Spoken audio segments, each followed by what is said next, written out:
The Doctor's Case and the Death of Stalin, Bill Bland. Hosted by Espresso Stalinist. An extended annotated version of a report presented to the Stalin Society in London in October 1991, by Bill Bland, for the Communist League, UK. Introduction by Alliance Marxist-Leninist. There have been many requests recently to Alliance for a web edition of this document. Comrade Bland often neglected his own writings, even forgetting that he may have researched any topic. Although this article was not printed as an official document of the Communist League, CL, it was a critical part of the corpus of work that Bland performed as the leader of the CL. Against many others, Bland defended the role of Lavrenti Beria, as a Marxist-Leninist. This was and remains an unpopular stand even amongst those who call themselves Marxist-Leninists. Bland's especial expertise was to be able to see behind copious cloaks of words, as spun by revisionists and capitalist agents. This talent of his is shown with mastery in this analysis. Data coming out from the archives of the USSR appears at last to be corroborating Comrades Bland's views. We propose to shortly publish materials that show this. The Doctor's Case and the Death of Stalin by Bill Bland, 1991. Part 1. The Doctor's Case. Quote, Stalin. Issued orders to arrest a group of eminent medical specialists. When we examined this case after Stalin's death, we found it to be fabricated from beginning to end. Unquote. N. S. Khrushchev. Secret Speech to 20th Congress, CPSU, in Russian Institute, Columbia University, ed., The Anti-Stalin Campaign and International Communism, a selection of documents, New York, 1956, p. 64. The initial preparations for the revisionist coup, 1943-46. The seizure of power by the Soviet revisionists required certain preliminary measures, the first of these being the weakening of the secretive organs of the socialist state and their later transfer into the hands of the revisionist conspirators. In April 1943, the organ which had been responsible for state security, the People's Commissariat of Internal Affairs, NKVD, which had been headed by the Marxist-Leninist Lavrenti Beria, was weakened by being split into three parts. 1. The People's Commissariat of Internal Affairs, NKVD, still headed by Beria, but no longer concerned with state security. Quote, the NKVD, under the leadership of Beria, was thereby relieved of the heavy problems of state security and became more and more an economic organization. Unquote. B. Levitsky, The Uses of Terror, The Soviet Secret Service, 1917-1970, London, 1971, p. 160. 2. The People's Commissariat of State Security, NKGB, headed by the Marxist-Leninist Vselid Merkulov. 3. The Counterespionage Department of the People's Commissariat for Defense, SMERSH, headed by the Marxist-Leninist Viktor Abakumov. In 1946, after the conclusion of the Second World War, 1. SMERSH was abolished. 2. The People's Commissariat of Internal Affairs, NKVD, was renamed the Ministry of Internal Affairs, MVD, and its Marxist-Leninist head Merkulov, who, quote, was one of Beria's closest and most trusted collaborators. Unquote. B. Levitsky, Op. Cit. p. 141, was replaced by the concealed revisionist Sergei Kruglov. And 3. The People's Commissariat of State Security, NKGB, was renamed the Ministry of State Security, MGB. For the next 6 years, however, it continued to be headed by the Marxist-Leninist Abakumov. The first stage of the Doctor's Case, 1948-51. In 1948, the plans of the conspirators were interrupted by the case of the Kremlin doctors. In this year, quote, Lvdia Timoshenko and file doctor at the Kremlin hospital. Discovered intentional distortions in medical conclusions made by major medical experts who served as consultants in the hospital. She exposed their criminal designs and thus opened the eyes of security bodies to the existence of the infamous conspiracy. Unquote. Y. Rapoport, The Doctor's Plot, Stalin's Last Crime, London, 1991, p. 77. Dr. Timoshenko to quote, Stalin a letter in which she declared that doctors were applying supposedly improper methods of medical treatment. Unquote. N. S. Khrushchev, Secret Speech, Op. Cit. p. 63. As to the date, Timashuk's first report was made while Zhdanov was still alive. P. Deryabin, Watchdogs of Terror, Russian Bodyguards from the Tsars to the Commissars, N.P. USA, 1984, p. 311. And Zhdanov died in August 1948. Although Khrushchev later alleged, in his secret speech to the 20th Congress of the CPSU in February 1956, that, this ignominious case was set up by Stalin, N. S. Khrushchev, Secret Speech, Op. Cit. p. 65. Ian Gray assures us that, at the outset, Stalin had strong doubts about Timashuk's allegations. I. Gray, Stalin, Man of History, London, 1979, p. 461. And Stalin's daughter Svetlana Lilueva confirms, my father's housekeeper told me not long ago that my father was extremely distressed at the turn events took. She was waiting on table, as usual, when my father remarked that he did not believe the doctors were dishonest and that the only evidence against them, after all, were the reports of Dr. Timashuk. S. Lilueva, 20 Letters to a Friend, London, 1967, p. 215. Nevertheless, Stalin passed these allegations to the state security organs, forces, then in the charge of the Marxist-Leninist Minister of State Security Abakumov. As a result, Abakumov started an investigation that he directed personally. P. Deryabin, Op. Cit. p. 311. And the investigation of Timashuk's allegations soon convinced Stalin of their correctness. One day Stalin called us to the Kremlin and read us a letter from a woman doctor named Timashuk. She claimed that Zhdanov died because the doctors on the case purportedly administered improper treatment to him, treatment intended to lead to his death. N. S. Khrushchev, Khrushchev Remembers, London, 1971, p. 283. The first arrests resulting from this investigation began as early as December 1950, with the arrest of the diagnostician Yakov Etinger, who had headed a clinic at the First Gradsky Hospital in Moscow. Etinger's name later, 1953, appeared among the accused in the doctor's case. Yakov Etinger had been arrested in 1950. Y. Rapoport, Op. Cit. p. 24. The terrorist group includes. Professor Y. G. Etinger, a therapeutist.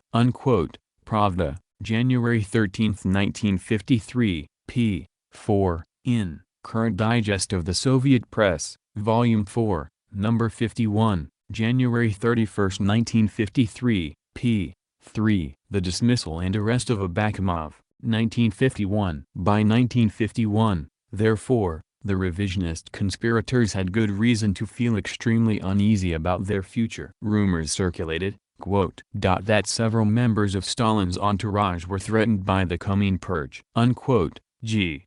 Bortoli, The Death of Stalin, London, 1973, p. 151. Clearly, urgent action was essential to safeguard both the conspiracy and the conspirators. In late 1951, therefore, the revisionist conspirators brought about the dismissal of the Marxist-Leninist Abakumov as Minister of State Security and his replacement by the concealed revisionist Semyon Ignatieff.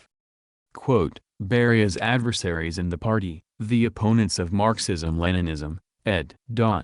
Achieved a notable victory in late 1951 with the replacement of V.S. Abakumov, an associate of Beria, by S.P. Ignatieff, a party official, as head of the MVD. S.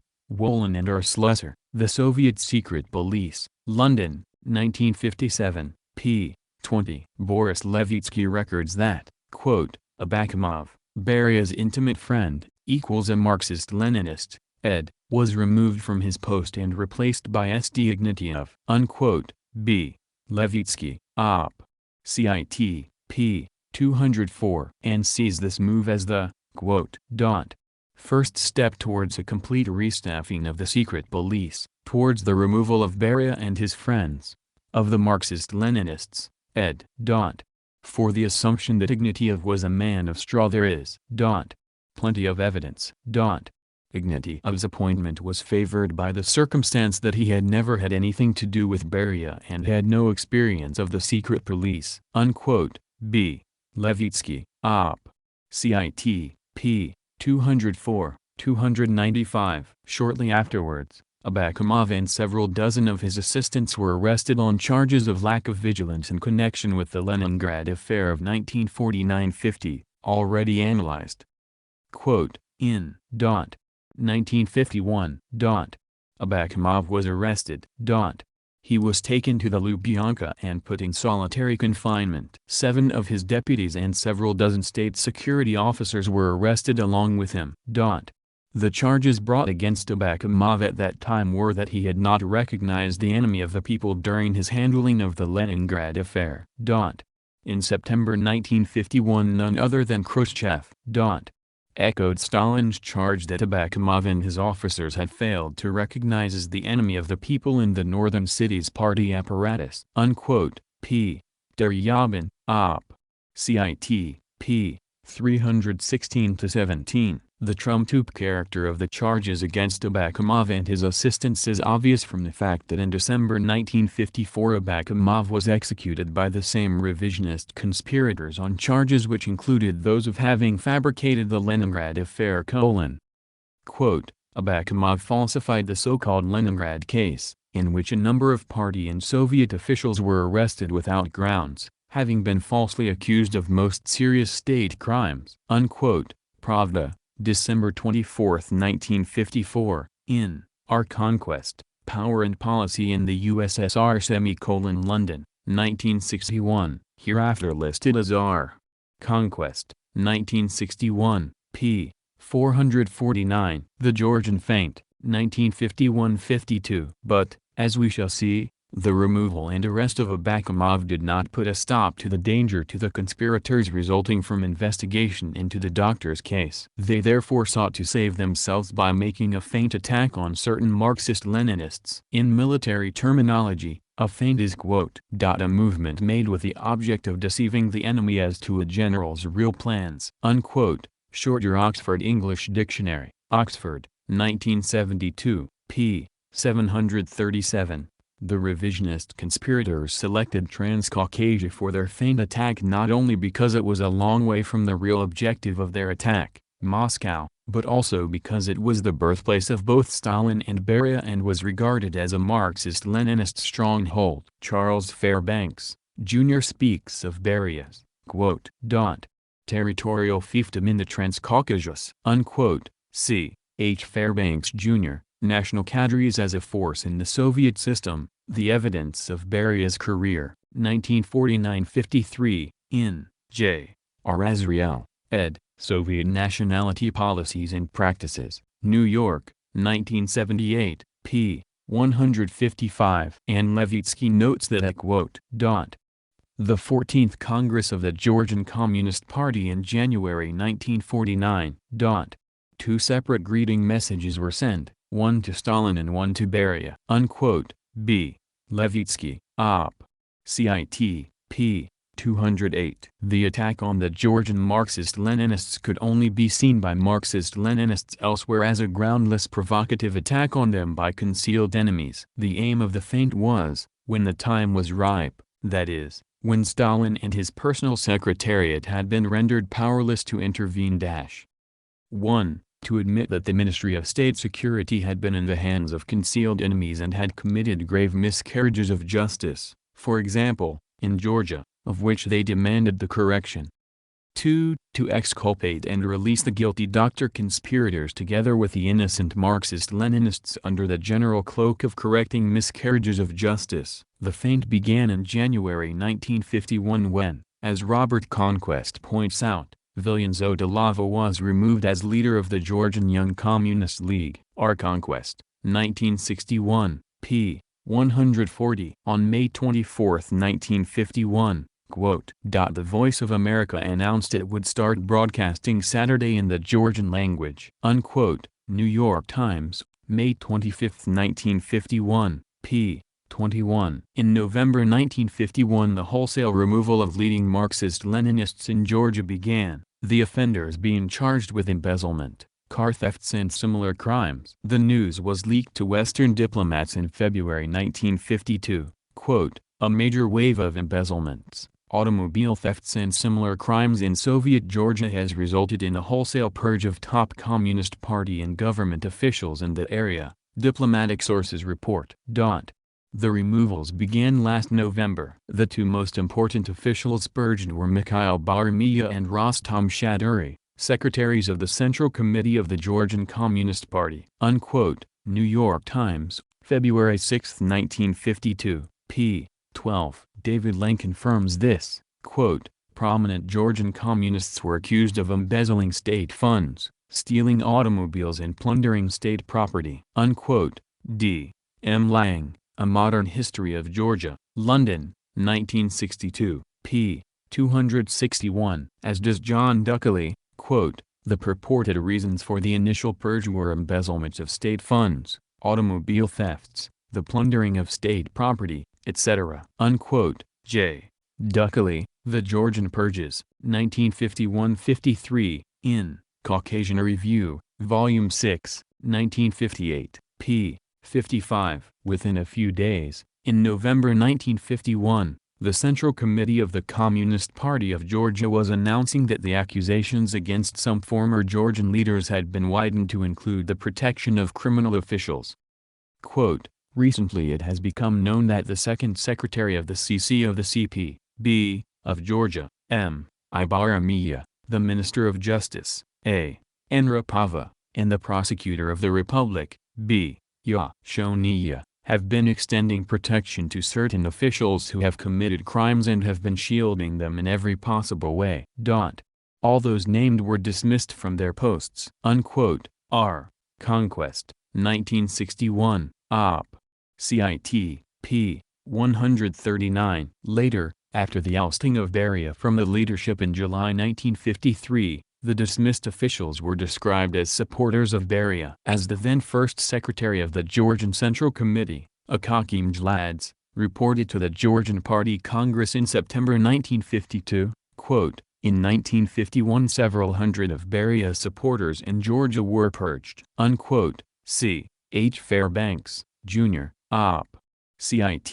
p. 161. All leading Marxist-Leninists in Georgia were removed and replaced by conscious revisionists. Then, in April 1952, a plenum of the Central Committee of the Communist Party of Georgia dismissed Candida Charkviani as first secretary, Rostam Shaduri and Mikhail Baramia as second secretaries, Valerian Bakradze as deputy premier, Avksentij Rapava as Minister of Justice, and a number of other prominent Georgian leaders. The plenum elected a new first secretary, the concealed revisionist Akaki Mjladze, quote, "Candida Charkviani, has been relieved, and a new leader, Akaki Mjladze, former secretary of the important Abkhaz Regional Party Committee, has been installed in his place." Unquote. Pravda, June 6, 1952, in New York Times, June 8, 1952, p. 27. Mjladze carried forward on a large scale the process of removing Marxist-Leninists from responsible positions in the Georgian party.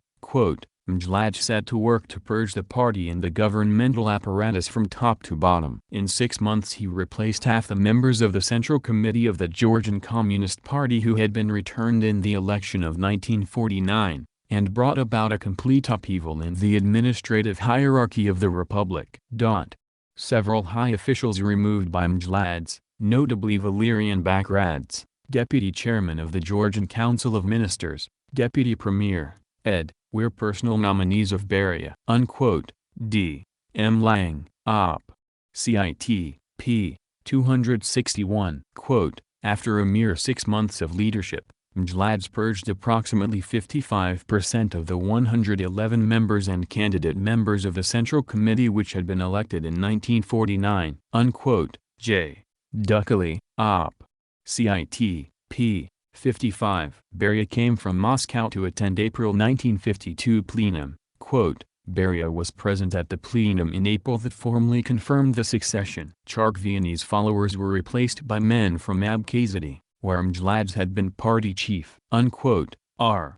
G. Sunni, The Making of the Georgian Nation, London, 1989, p. 288. Quote, in April 1952, Beria, now Vice President of the Soviet Council of Ministers, USSR Deputy Premier, ed., came from Moscow to attend a meeting of the Central Committee of the Georgian Communist Party. Unquote. D. M. Lang, Op. Cit.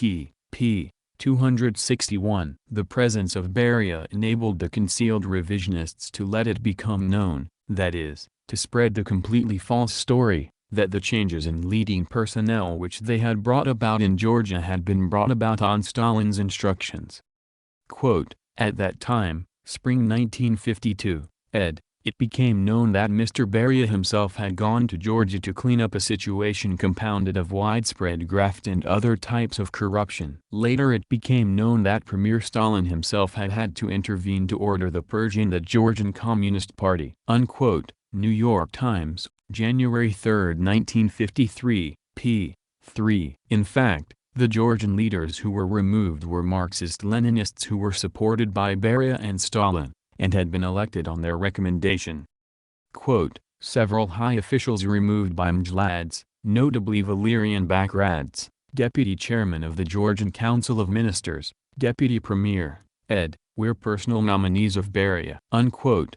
D. M. Lang, Op. Cit.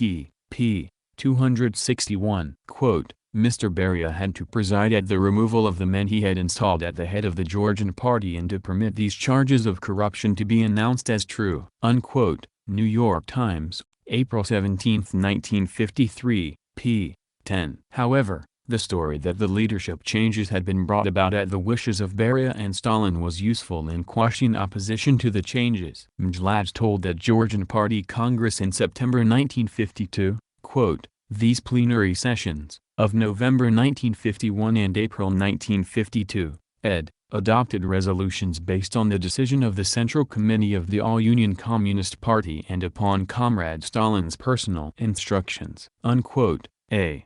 Mjlad's Report to Congress of Georgian Communist Party, September 1952, in Our Conquest, 1961, Op. Cit. p. 143. The reasons given as to why Beria and Stalin should have wanted these changes were naturally somewhat nebulous. Mjlad's told the Georgian Young Communist League in May 1952, quote, Comrade Stalin found deficiencies in the leadership of the Communist Party and Young Communist League of Georgia, which threatened to have serious consequences, and showed ways to correct mistakes. Unquote. A. Mjlad's Report to Georgian Young Communist League, May 1952, in Our Conquest, 1961, Op. Cit. p. 141-42. This vague allegation was later made more concrete. Later in 1952, someone discovered some critical remarks of Stalin about the danger of nationalism in Georgia. The dismissed Marxist-Leninists were now accused of criminal nationalism and were said to have been arrested, linked with those critical remarks made by Stalin about the dangers of nationalism. Quote, in the Georgian purges of 1951-52, his, Beria's, ed., appointees were charged with lenience towards Georgian nationalism. Unquote. C. H. Fairbanks, Jr., Op. Cit. p. 154. Mjlad's told the Georgian Party Congress on September 1952, quote, the former leadership forgot about the fact that international reactionaries are trying to find in our republic nationalist elements with hostile attitude in order with their help to carry on the versionist espionage work. Unquote. New York Times, September 23, 1952, p. 3. A number of the dismissed Marxist-Leninist leaders were charged with criminal manifestations of Georgian nationalism. Quote, Mjlad's and his Minister of State Security, Rukadze, charged some protégés of Beria with nationalism. They were Mi Baramiya. Rapovishoniya. They were arrested and imprisoned. Unquote. J. Duckley, Op. Cit.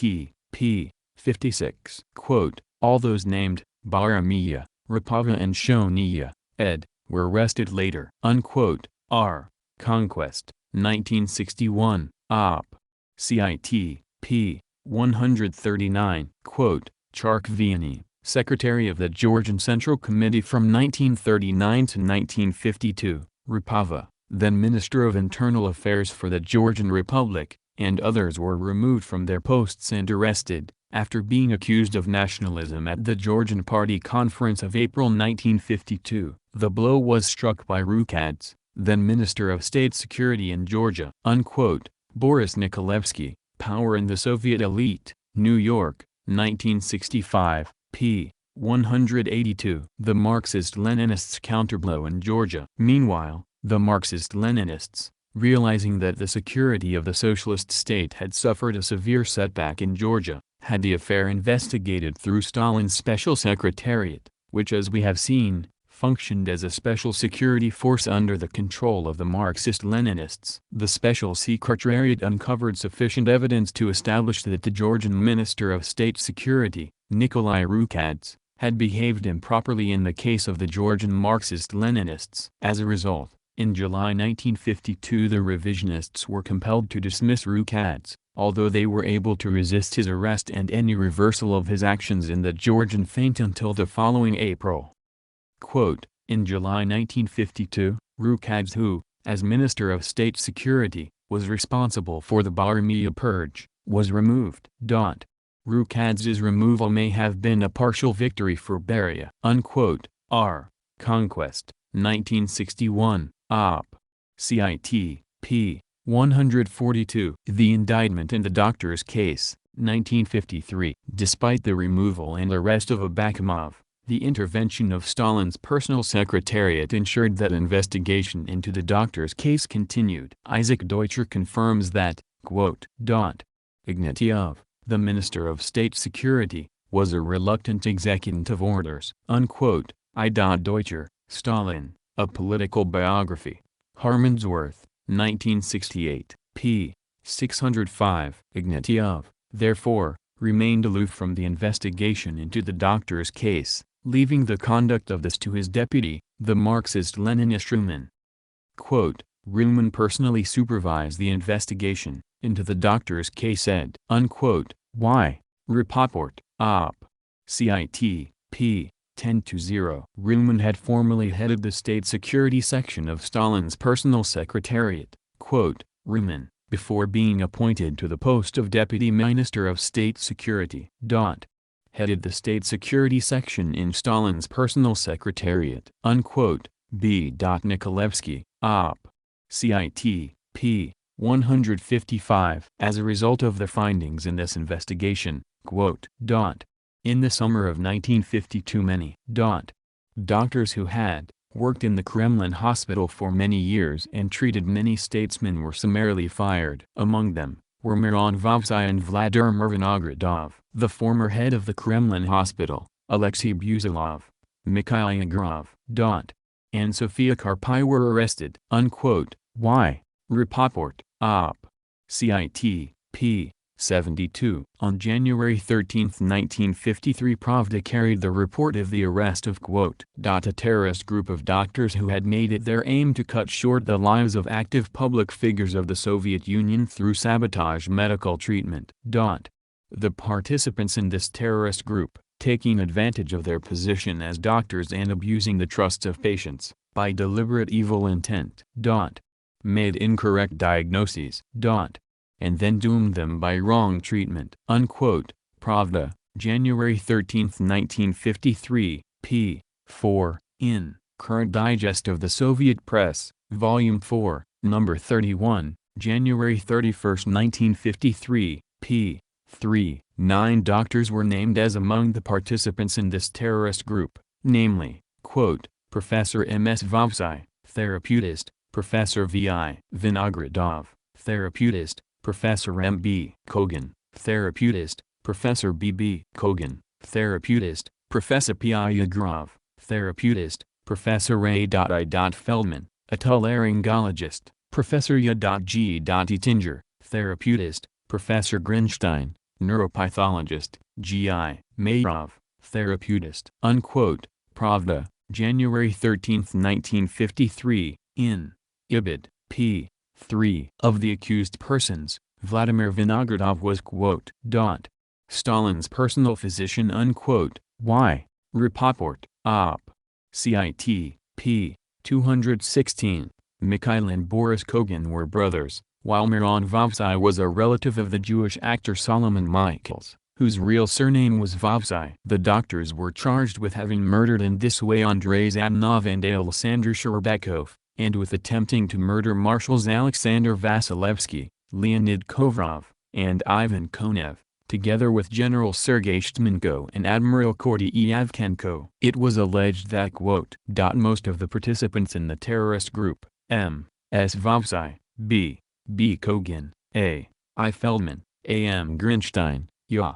H. Yettinger and others, were connected with the International Jewish Bourgeois Nationalist Organization Joint, established by American intelligence for the purpose of providing material aid to Jews in other countries. In actual fact, this organization, under direction of American intelligence, conducts extensive espionage, terrorist and other subversive work in many countries, including the Soviet Union.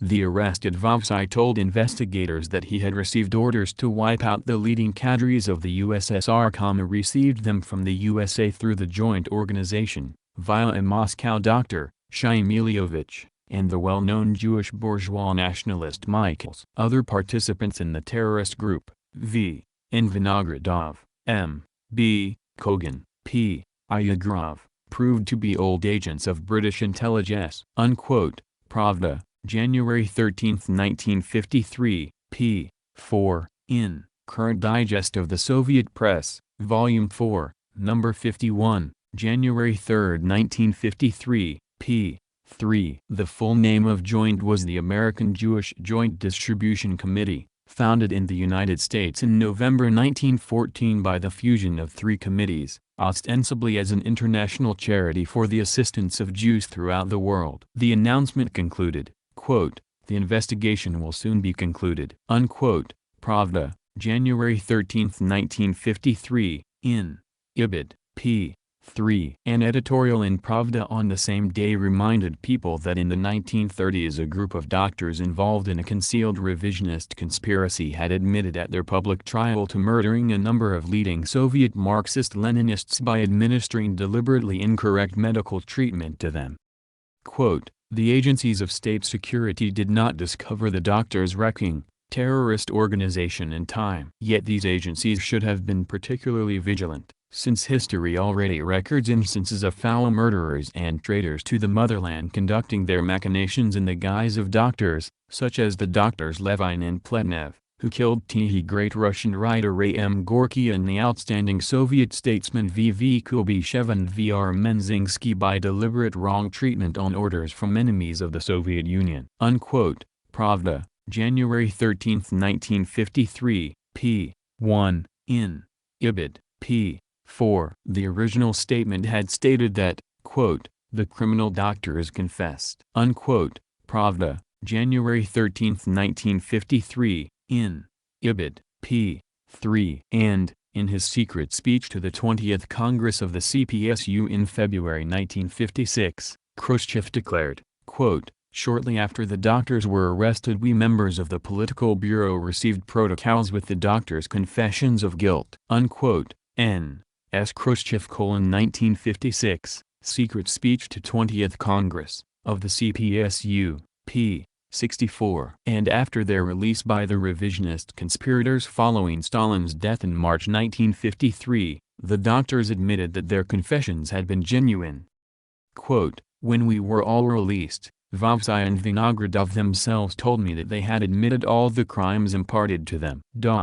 The most tragic aspect of these confessions was that the person admitted not only crimes he himself had supposedly committed, but also the existence of a criminal organization and collective criminal actions. The accused was led to cooperate with the investigation in exposing the crimes of others. This happened to Vovsai and Vinogradov, and perhaps to other people as well. Sofia Karpai, formerly a doctor at the Kremlin hospital, told me in the summer of 1953 about her confrontation with Vovsai, Vinogradov and Vasilchenko in prison. To her face they asserted that she had executed their criminal orders to administer harmful treatments to her patients. So the people who had broken down became witnesses for the prosecution. Unquote. Y. Rapoport, Op. Cit. p. 137. Furthermore, the released doctors testified that their confessions had not been brought about as a result of the application of, quote, torture, of which rumors were rife in the memorable purge years of 1937 to 1939.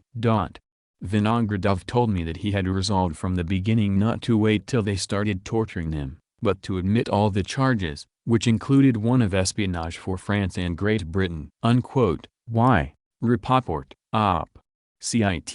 p. 138. The determination of the Soviet Marxist-Leninists to proceed with the doctor's case made it an urgent matter of life and death for the revisionist conspirators to halt the proceedings in the case by destroying Stalin's personal secretariat as a necessary preliminary to destroying Stalin himself. The destruction of the defense system around Stalin. We have noted the role of Stalin's personal secretariat, also known as the Special Sector of the Secretariat of the Central Committee of the Party, in bringing about the treason trials of the 1930s. But this body also played an important role in defending from terrorist attack the Marxist-Leninist nucleus, headed by Stalin, at the heart of the Communist Party of the Soviet Union. The Special Sector had been headed since 1928 by the Marxist-Leninist Alexander Poskarbyshev. Quote, as head of the Special Sector of the Central Committee for many years, he, Poskarbyshev, ed., was Stalin's closest confidant up till 1952. Unquote.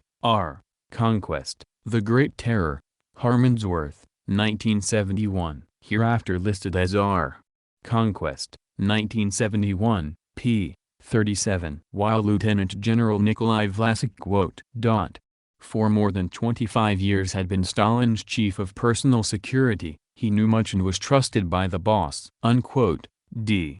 Volkogonov, Stalin, Triumph and Tragedy, London, 1991, p. 333. Dmitry Volkogonov asserts that Poskarbyshev quote, to the end of his days remained his master's devoted servant. He was a man with the memory of a computer. You could get an exact reply to any question. He was a walking encyclopedia. Stalin. Trusted. Vlasic and Poskarbyshev. Unquote. D. Volkogonov, Op. Cit. p. 203-204, 318. And Levtsky confirms that, quote, those who knew the conditions at the summit of the party after 1945 described Poskarbyshev as an organizing genius with a phenomenal memory. Unquote. B. Levitsky, Op. Cit. p. 177. Conquest asserts that Poskarbyshev was, quote, the man most closely and directly associated with Stalin, later described in Khrushchev's secret speech as Stalin's shield-bearer. Unquote. R.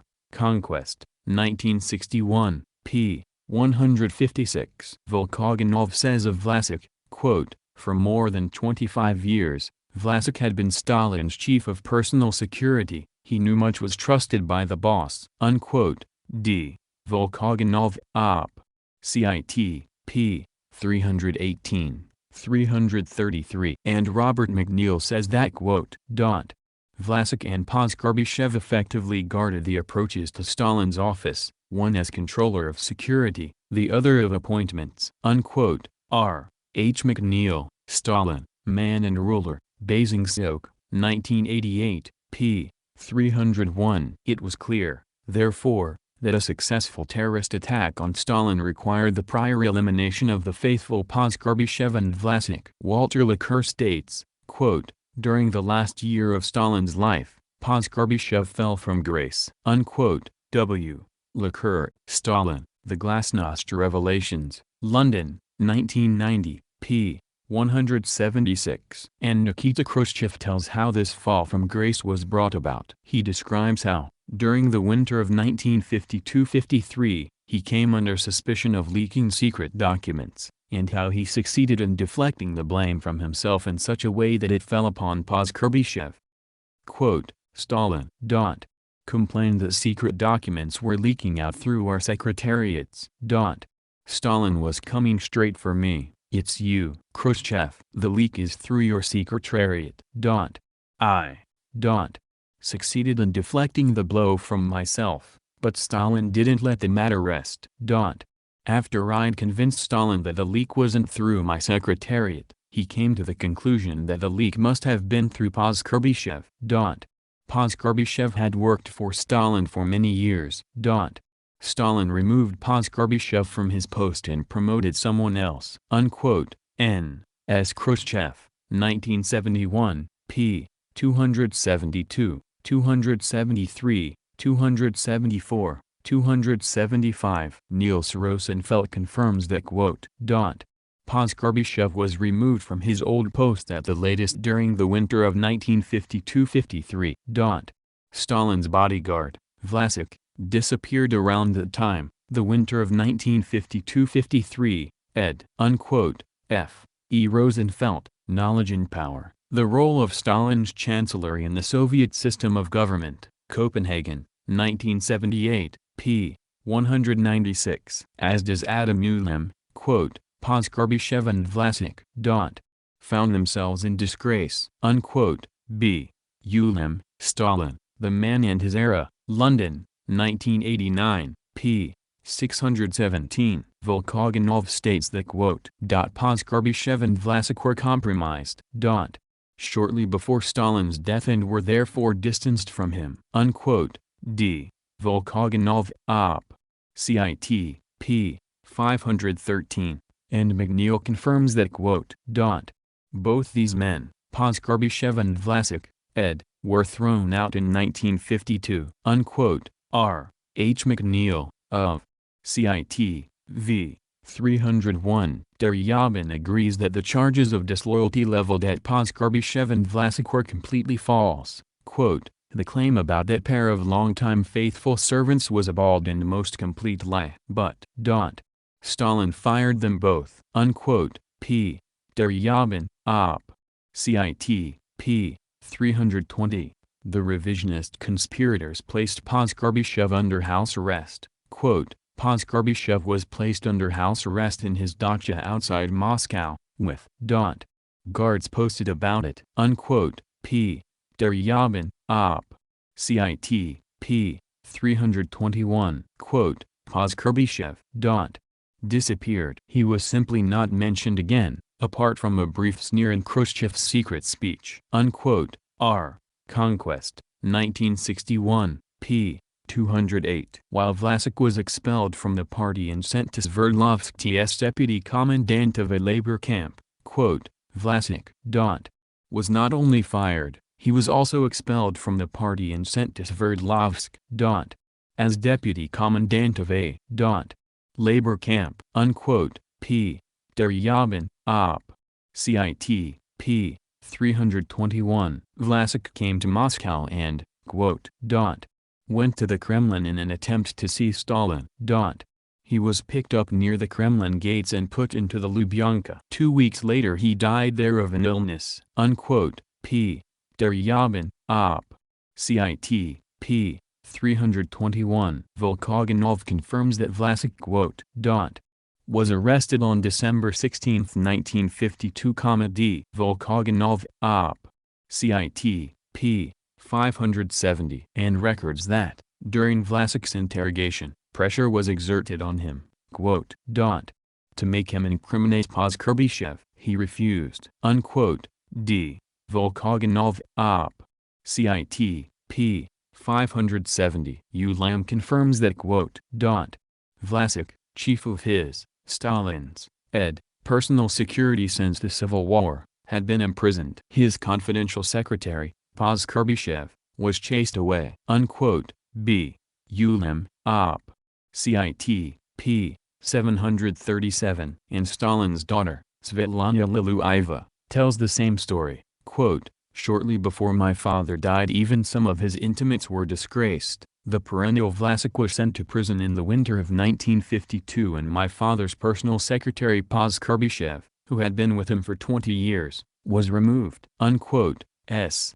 Lilueva, 20 Letters to a Friend, London, 1967, p. 216. However, The attack on the defense system around Stalin was not confined to the elimination of Poskarbyshev and Vlasic. During 1952 the concealed revisionists set up, quote, a commission to investigate, the entire state security apparatus, unquote, p. Deryabin, Op. Cit. p. 317. This commission, quote, proceeded, to cut Stalin's bodyguards to the bone, About 7,000 men were dropped from the original Ukraina force of some 17,000, When the slashing was finished, Stalin's personal bodyguards, Ukraina No. 1, had been cut to half strength, unquote, p. Deryabin, Op. Cit. p. 317, 318, 319. This left Stalin, quote, guarded by, only a small group of officers, a group that had little security experience, especially as bodyguards, and one that was headed by a mere major, unquote, p. Deryabin, Op. Cit. p. 319. Rosenfeld adds that about this time the Special Guard Service, whose task was to ensure Stalin's personal safety, after a thorough purging and a big reduction in personnel, together with the Kremlin Command and the Kremlin Medical Administration, were all made subordinate to the revisionist-controlled Ministry of State Security. Quote, the Special Guard Service, whose job it was to ensure Stalin's personal safety, was made subordinate to the Ministry of State Security, MGB, in 1952 after a thorough purging and a big reduction in personnel. At the same time and in the same way the Kremlin Command and the Kremlin Medical Administration were put under MGB control, unquote, N. E. Rosenfeld, Op.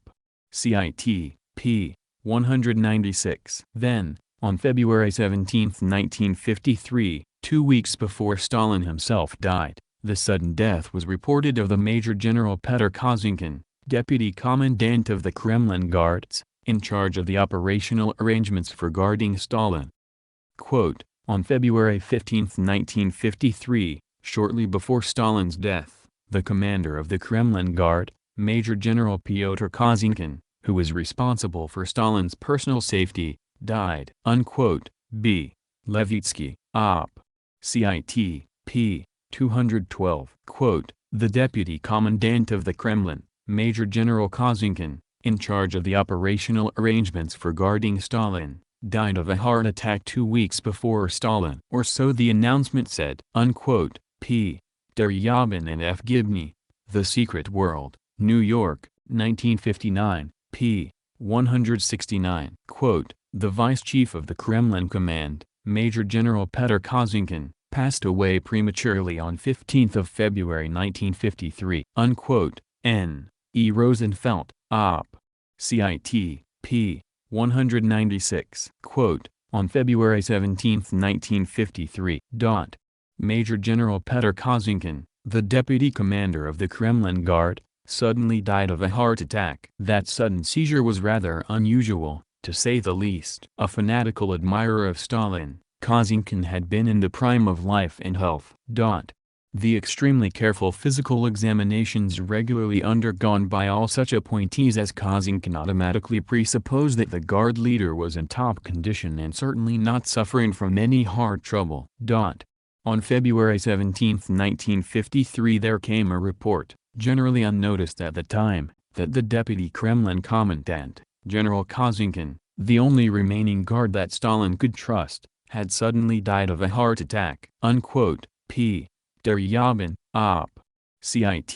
p. 239, 325. Finally, on February 21, 1953, quote, a most significant change was made in the Army High Command. General Sergei Shchmenko was replaced by Marshal Vasily Sokolovsky as Chief of Staff of the Soviet Armed Forces. And concurrently with Shchmenko's replacement, the Ukraina bodyguards were removed from the general staff. Unquote. P. Deryabin, Op. Cit. p.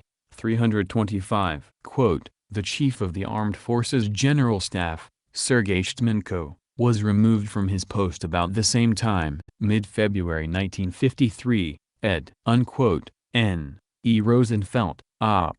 Cit. p. 196. Deryabin sums up this process of stripping Stalin of all his personal security as a studied and very ably handled business, quote, that completed the process of stripping Stalin of all personal security, except for the comparative window dressing of the minor Okhrana officers in his office and household. This had been a studied and very ably handled business, the framing of Abakumov, the dismissal of Vlasic, the discrediting of Poskarbyshev, the emasculation of the Okhrana and its enforced subservience to the revisionist-controlled MGB, causing Kin's heart attack, the replacement of Shtmenko and the removal of the general staff from the last vestiges of Okhrana control. And certainly not to be forgotten at this juncture was the MGB control of the Kremlin Medical Office. Unquote. P.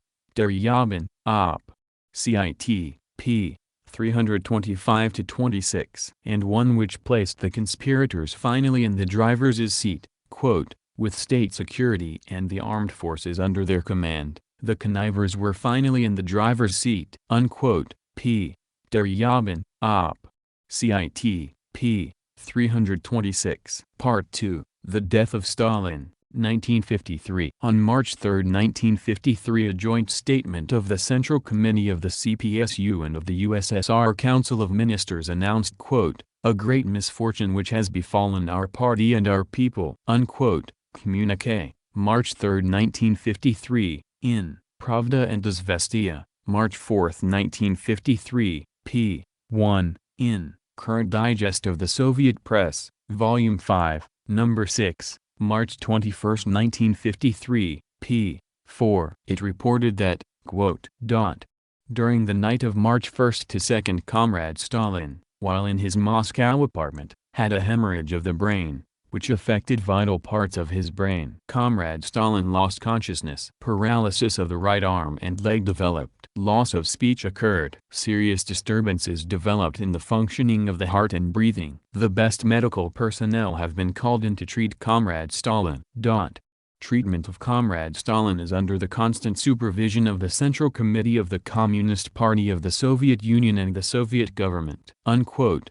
Government Statement, March 3, 1953, in Pravda and Izvestia, March 4, 1953, p. 1, in Ibid, p. 4. In the early hours of the following morning, 4th of March, a medical bulletin was issued which stated, quote, at 2 a.m. 4th of March, J.V. Stalin's conditions remain serious. Considerable disturbances of breathing is observed. Frequency of breathing is 36 per minute and the rhythm of breathing is irregular, with periodic prolonged pauses. It is observed that pulse beats are up to 120 a minute and there is complete arrhythmia. Maximum blood pressure is 220, minimum 120. Temperature is 38.2 centigrade. In connection with the disturbed breathing and blood circulation, inadequacy of organs is observed. The degree of disturbance of the function of the brain has increased somewhat. At the present time a series of therapeutic measures are being applied to restore the vitally important functions of the organism. Unquote.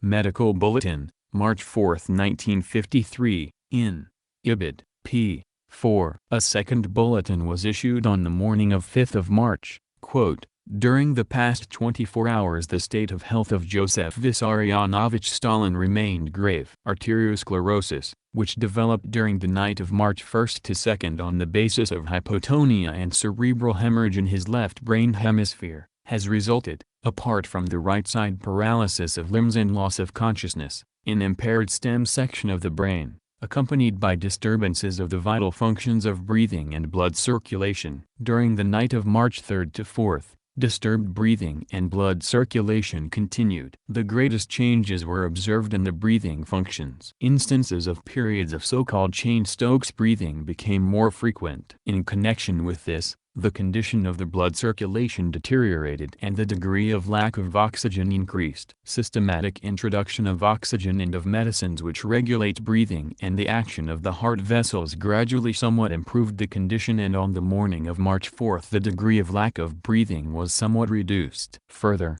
during the day of March 4, grave breathing disturbances recommenced. The rate of breathing was 36 per minute. Blood pressure continued to remain high, 210 maximum, 110 minimum, with pulse 108 to 116 per minute, irregular, fluttering and arrhythmic. The heart is not unduly enlarged. During the past 24 hours, fundamental changes in the condition of the lungs and organs of the peritoneal cavity were established. Albumin and red blood corpuscles were found in the normal ratio. When blood was tested, increase in the number of white corpuscles to the extent of up to 17,000 was observed. Temperature during the morning and afternoon rose to 38.6. Medical measures taken during March 4 consisted of introducing oxygen, camphor compounds, caffeine and glucose. For the second time, leeches were used to draw blood. In connection with the raised temperature and high leukocytosis, penicillin therapy,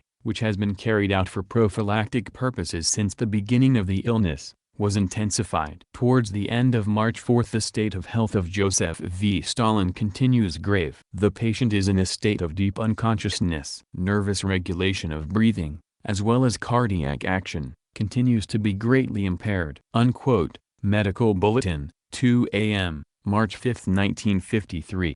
In Pravda and Izvestia, March 5, 1953. p. 1, in Ibid, p. 4. A third medical bulletin was issued in the morning of March 5, 1953 and published in the press on 6 March. It reported the worsening of Stalin's condition. Quote, during the night and the first half of March 5, J. V. Stalin's condition became worse. Acute disturbances in the cardiovascular system have been added to the impairment of vital functions of the brain. For 3 hours this morning there was serious respiratory deficiency, which yielded with difficulty to the proper therapeutics. At 8 this morning there developed signs of an acute cardiovascular deficiency, a collapse. The blood pressure dropped. The pulse quickened. There was an increase in pallor. Emergency treatment eliminated these developments. An electrocardiogram taken at 11 a.m. revealed acute disturbances in the blood circulation in the coronary arteries of the heart with lesions in the back wall of the heart. The electrocardiogram taken March 2 had not established such changes. At 11:30 a.m. there was a second serious collapse, which was eliminated with difficulty by the proper medical treatment. Later in the day,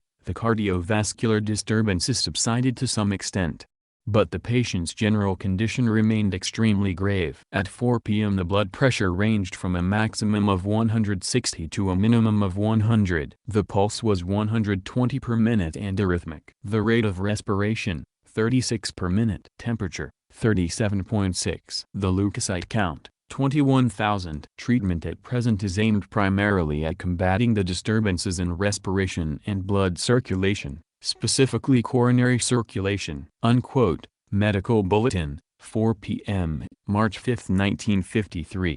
In Pravda and Izvestia, 6 March, p. 1, in Ibid, p. 5. Finally, on 6 March came the medical report carrying the announcement of Stalin's death. Quote, on the afternoon of March 5 the condition of the patient deteriorated especially rapidly, respiration became shallow and much faster, the pulse reached 140 to 150 beats per minute and pulse pressure dropped. At 2150 hours, with cardiac failure and growing insufficiency of breathing, J. V. Stalin died. Unquote. Medical Bulletin, March 6, 1953, in Pravda and Izvestia, March 6, 1953. p. 1, in Ibid, p. 5. The medical report was published together with a joint tribute from the Central Committee, the government and the Presidium of the USSR Supreme Soviet. Quote, the heart of Lenin's comrade in arms and the inspired continuer of Lenin's cause, the wise leader and teacher of the Communist Party and the Soviet people, Joseph Vissarionovich Stalin, has stopped beating. Stalin's name is boundlessly dear to our party, to the Soviet people, to the working people of the world.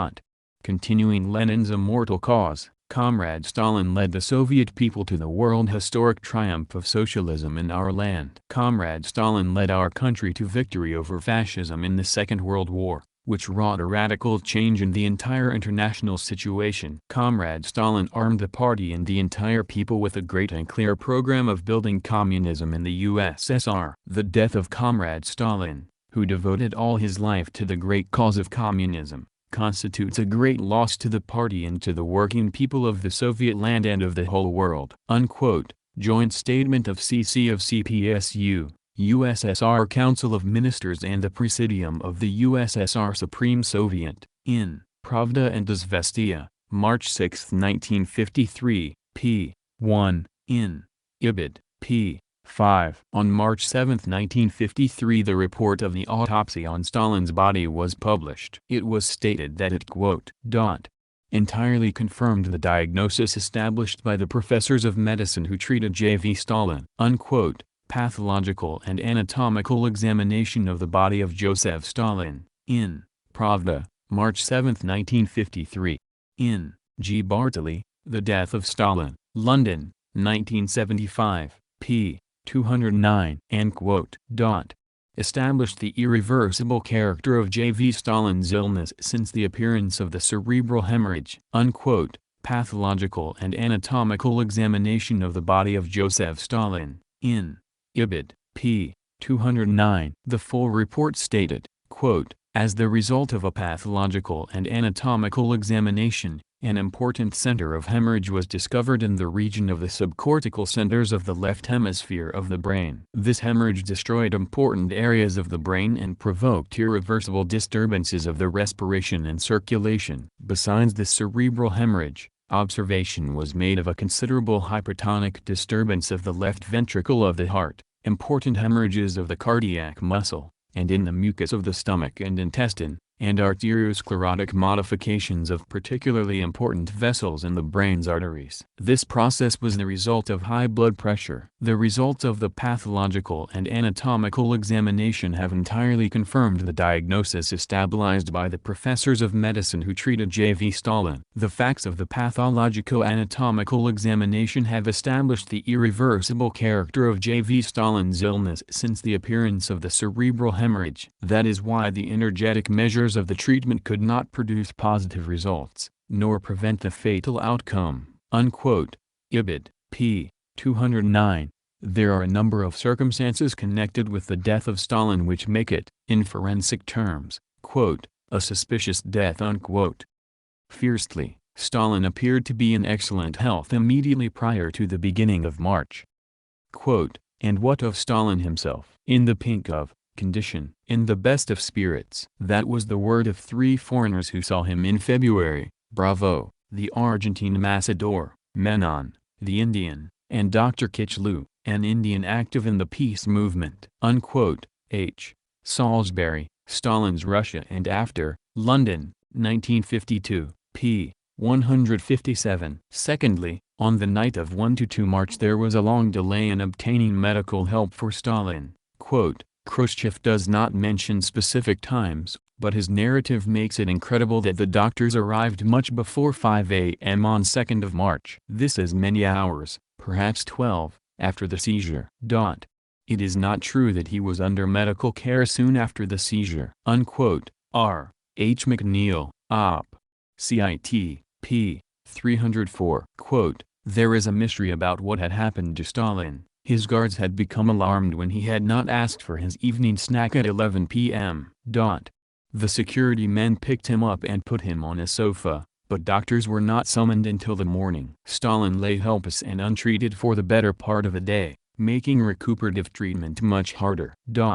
Why did the party leaders prolong the delay? Some historians see evidence of premeditated murder. Abdurrahman Avtrahanov sees the cause in Stalin's visible preparation of a purge to rival those of the 30s. Unquote. J. Lewis and P. Whitehead, Stalin, A Time for Judgment, London, 1990, p. 179. Quote, "Only on the next morning, did the first physicians arrive." Unquote. W. LeCure, Op. Cit. p. 151. Quote, "Physicians were finally brought into the comatose leader after a 12 or 14-hour interval." Unquote. D. Volkogonov, Op.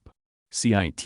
p. 513. Thirdly, there was a deliberate lie in the announcement of his death, which was stated to have taken place in his Moscow apartment, whereas it actually occurred in his dacha at Kuntsvo. Adam Ulam asserts that a quote, Conspiratorial air colored the circumstances of Stalin's death. The belated communiqué announcing his stroke was emphatic that it had occurred in his quarters in the Kremlin. Yet it was to his country villa. That his daughter Svetlana was summoned on March 2 to be by his deathbed. He was stricken away from Moscow. The official communiqué lied about the place where Stalin had suffered the fatal stroke and died. There was an obvious reason behind the falsehood. His successors feared that a true statement about where he was at the time of the seizure would lead to rumors. That the stroke had occurred while he was being kidnapped or incarcerated by the oligarchs. Crowds might surge on the Kremlin, demanding an accounting of what had been done to their father and protector. A. Bulem, Op. Cit. p. 4, 739. Fourthly, as we have seen, the revisionist conspirators had an ample and urgent motive, that of self-preservation, for eliminating Stalin. For many leading Soviet statesmen and officials, Stalin's demise came in the nick of time. Whether or not it was due to natural causes is another matter. D. M. Lang, Op. Cit. p. 262. What a strange quirk of fate, I thought, that Stalin should lie dying just a few weeks after the Kremlin's own doctors had been accused of plotting precisely such a death. A very strange and curious quirk of fate. But was it just a quirk? Was it possible that these powerful and able Soviet leaders, together with their colleagues in the army, had stood idly by and taken no steps to halt the creeping terror that was certain to destroy almost all of them? While murder cannot be proved, there was no question that motive for murder existed. 4. If Stalin were dying a natural death, it was the luckiest thing that had ever happened to the men who stood closest to him. H. Salisbury, Op. Cit. p. 160-61. Fifthly, it is necessary to take into account the circumstantial evidence of the series of measures undertaken by the conspirators in the months prior to Stalin's death to destroy the system of defenses that had surrounded him. It is not surprising, therefore, within weeks of Stalin's death, rumors should circulate that he had been murdered. There were rumors, above all in Georgia, that Stalin had been poisoned. W. Lacour, Op. Cit. p. 151. Robert Conquest speaks of the possibilities that he was killed. R. Conquest, 1961, p. 172. As Stalin's former bodyguard Vlasic was leaving Moscow after his dismissal, Stalin's son Vasily is reported to have cried out, "They are going to kill him. They are going to kill him." By they he meant other members of the political bureau, and by him he meant his father. P. Deryabin, Op. Cit. p. 321. Stalin's son Vasily kept coming in and shouting, "They've killed my father, the bastards." D. Volkogonov, Op. Cit. p. 774. Although Vasily was an alcoholic, when he continued to make these accusations publicly, he was arrested in April 1953 in order, as his sister Svetlana puts it, to isolate him. After my father's death, he, Vasily, ed. was arrested. This happened because he had threatened the government. He talked that my father was killed by his rivals and all things like that, and always many people around him, so they decided to isolate him. He stayed in jail till 1961. And soon he died. S. Aliluiva, only 1 year, London, 1969, hereafter listed as is. Aliluiva, 1969, p. 202. He, Vasily ed., was convinced that our father had been poisoned or killed throughout the period before the funeral. He accused the government, the doctors and everybody in sight of using the wrong treatment on my father. He was arrested on April 18, 1953. A military collegium sentenced him to 8 years in jail. He died on March 19, 1962. S. Aliluiva, 1967, p. 222-23, 224. 228. Georges Bordelli comments, quote, Vasily Stalin had said aloud what the others were thinking to themselves. In less than a month, all sorts of rumors would begin to circulate in Moscow, and people would begin speaking of a crime. Some people said that several members of Stalin's entourage were threatened by the coming purge. Had they taken steps to forestall it? Unquote. G. Bortelli, Op. Cit. p. 151. Robert Conquest and other commentators have drawn attention also to the sudden illness and death of the Czechoslovak leader, the Marxist-Leninist Klement Gottwald, shortly after visiting Moscow to attend Stalin's funeral, and have suggested that this death too had been induced. Gottwald was succeeded as president of Czechoslovakia by the concealed revisionist Antonín Zápotocký. Quote, many commentators have noted that immediately after Stalin's death, Gottwald also fell ill while attending Stalin's funeral in Moscow, and died a few days later, and they have cast doubt on the naturalness of Gottwald's illness. Unquote. R. Conquest, 1961, p. 174. The Albanian leader, the Marxist-Leninist Enver Hoxha makes the same point, quote, immediately after the death of Stalin, Gottwald died. This was a sudden, surprising death. It had never crossed the mind of those who knew Gottwald that this strong, agile, healthy man would die of a flu or a chill allegedly caught on the day of Stalin's funeral. Unquote. E. Hoxha, The Khrushchevites, Tirana, 1984, hereafter listed as E. Hoxha, 1984, p. 153-54. Hoxha also draws attention to the suspicious death of the Polish leader, the Marxist-Leninist Bolesław Bierut on March 12, 1957. Quote, in Moscow where he was attending the 20th Congress of the Soviet Communist Party. Unquote. Kiesing's Contemporary Archives, Volume 10, p. 14767, and was succeeded by the concealed revisionist Edward Okab. Quote, later came the equally unexpected death of Comrade Bierut. Edward Okab replaced Bierut in the point of first secretary of the party. Thus Khrushchev's sole desire was realized. Unquote. E. Hoxha, 1984, p. 153-65. It was Okab who arranged for the release of the imprisoned revisionist Władysław Gomułka in April and his promotion to the post of first secretary in October. Hoxha, in fact, explicitly accuses the revisionist conspirators of the murder of Stalin. Quote, this cosmopolitan huckster, Anastas Mikoyan, ed. As history showed, plotted with Nikita Khrushchev against Stalin, whom they had decided to murder. He admitted this with his own mouth in February 1960. Unquote. E. Hoxha, 1984, p. 63-64. Quote, all this villainy emerged soon after the death, or to be more precise after the murder, of Stalin. I say after the murder of Stalin, because Mikoyan himself told me, that they, together with Khrushchev and their associates, had decided, to make an attempt on Stalin's life. Unquote. E. Hoxha, with Stalin, Memoirs, Tirana, 1979, p. 31. The Aborted Coup, 1953.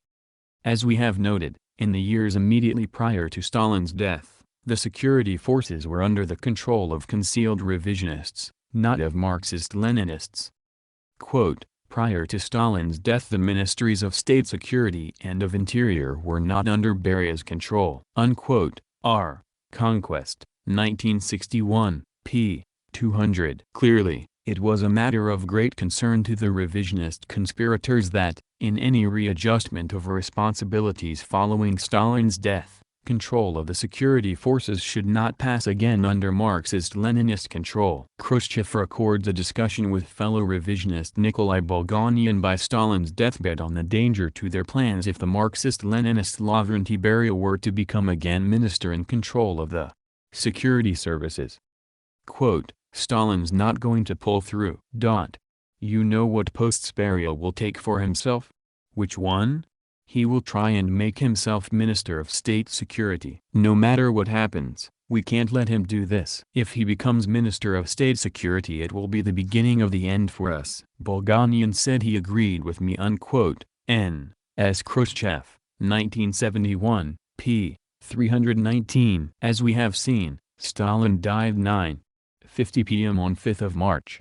The revisionists immediately used their control of the security forces to prepare for a coup. The American journalist Harrison Salisbury was an eyewitness of how, shortly before 6 a.m. the next morning, smooth and quiet convoys of trucks were slipping into the city. Sitting cross-legged on wooden benches in the green-painted trucks were detachments of blue and red-capped MVD troops, 22 to a truck, the special troops of the Ministry of Internal Affairs. The fleeting thought entered my mind that, perhaps, a coup d'état might be in the making. By 9 o'clock, the Internal Affairs troops were everywhere in the center of the city. In Upper Gorky Street columns of tanks made their appearance. All the troops and all the trucks and all the tanks belonged to the special detachments of the MVD. Not a single detachment of regular army forces was to be seen. Later I discovered that the MVD had, in fact, isolated almost the whole city of Moscow.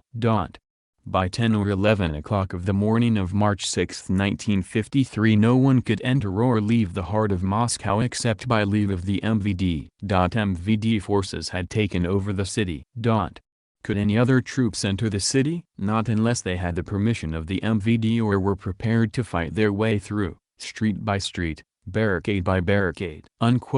H. Salisbury, Op. Cit. p. 163-64, 166, 171, 173. Robert Conquest paints a very similar picture. The streets of Moscow were solid with MVD troops when Stalin's death was announced. R. Conquest, 1961, p. 200. As does Peter Deryabin, even before Stalin's body was cold. MGB troops. Not only set up controls and halted traffic, including pedestrians, on every principal capital thoroughfare, but had also ringed the Kremlin. P. Deryabin, Op.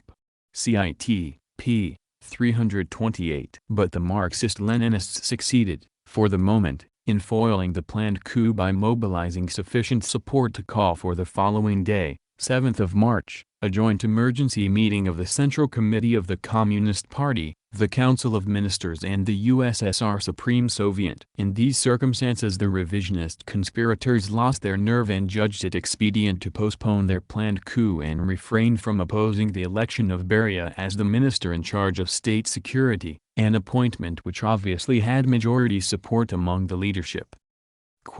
Beria immediately proposed Malenkov for chairman of the Council of Ministers, Premier, ed. On the spot, Malenkov proposed that Beria be appointed first deputy. He also proposed the merger of the Ministries of State Security and Internal Affairs into a single Ministry of Internal Affairs, with Beria as minister. I was silent.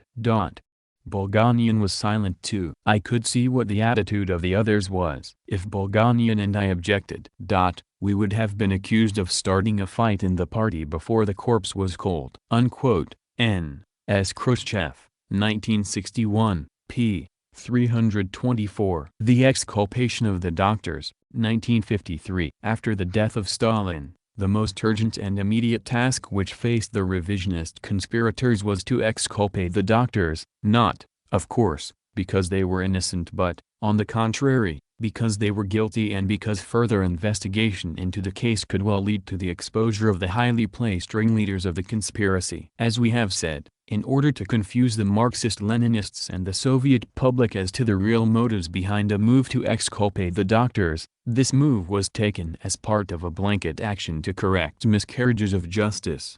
In other words, the doctors' case was linked to the 1951-52 Georgian feint, which they themselves had engineered, and this latter genuine miscarriage of justice was now temporarily corrected at the same time as the doctors were exculpated. As further camouflage, the revisionist conspirators temporarily supported moves demanded by, and strengthening the position of, the Marxist-Leninists, notably, the dismissal of the Russian chauvinist Leonid Melnikov as first secretary of the Ukrainian Communist Party. The decision to exculpate the doctors was taken in March 1953, only days after Stalin's death, since the name of one of the accused doctors, Boris Preobrazhensky, reappeared in the issue of the journal Vestniko Torino-Laryngology, which was published on 31st of March. Our Conquest, 1961, p. 206. On April 3, 1953, the Soviet press carried a sensational communiqué issued in the name of the USSR Ministry of Internal Affairs, which announced the exculpation and release from custody of the arrested doctors.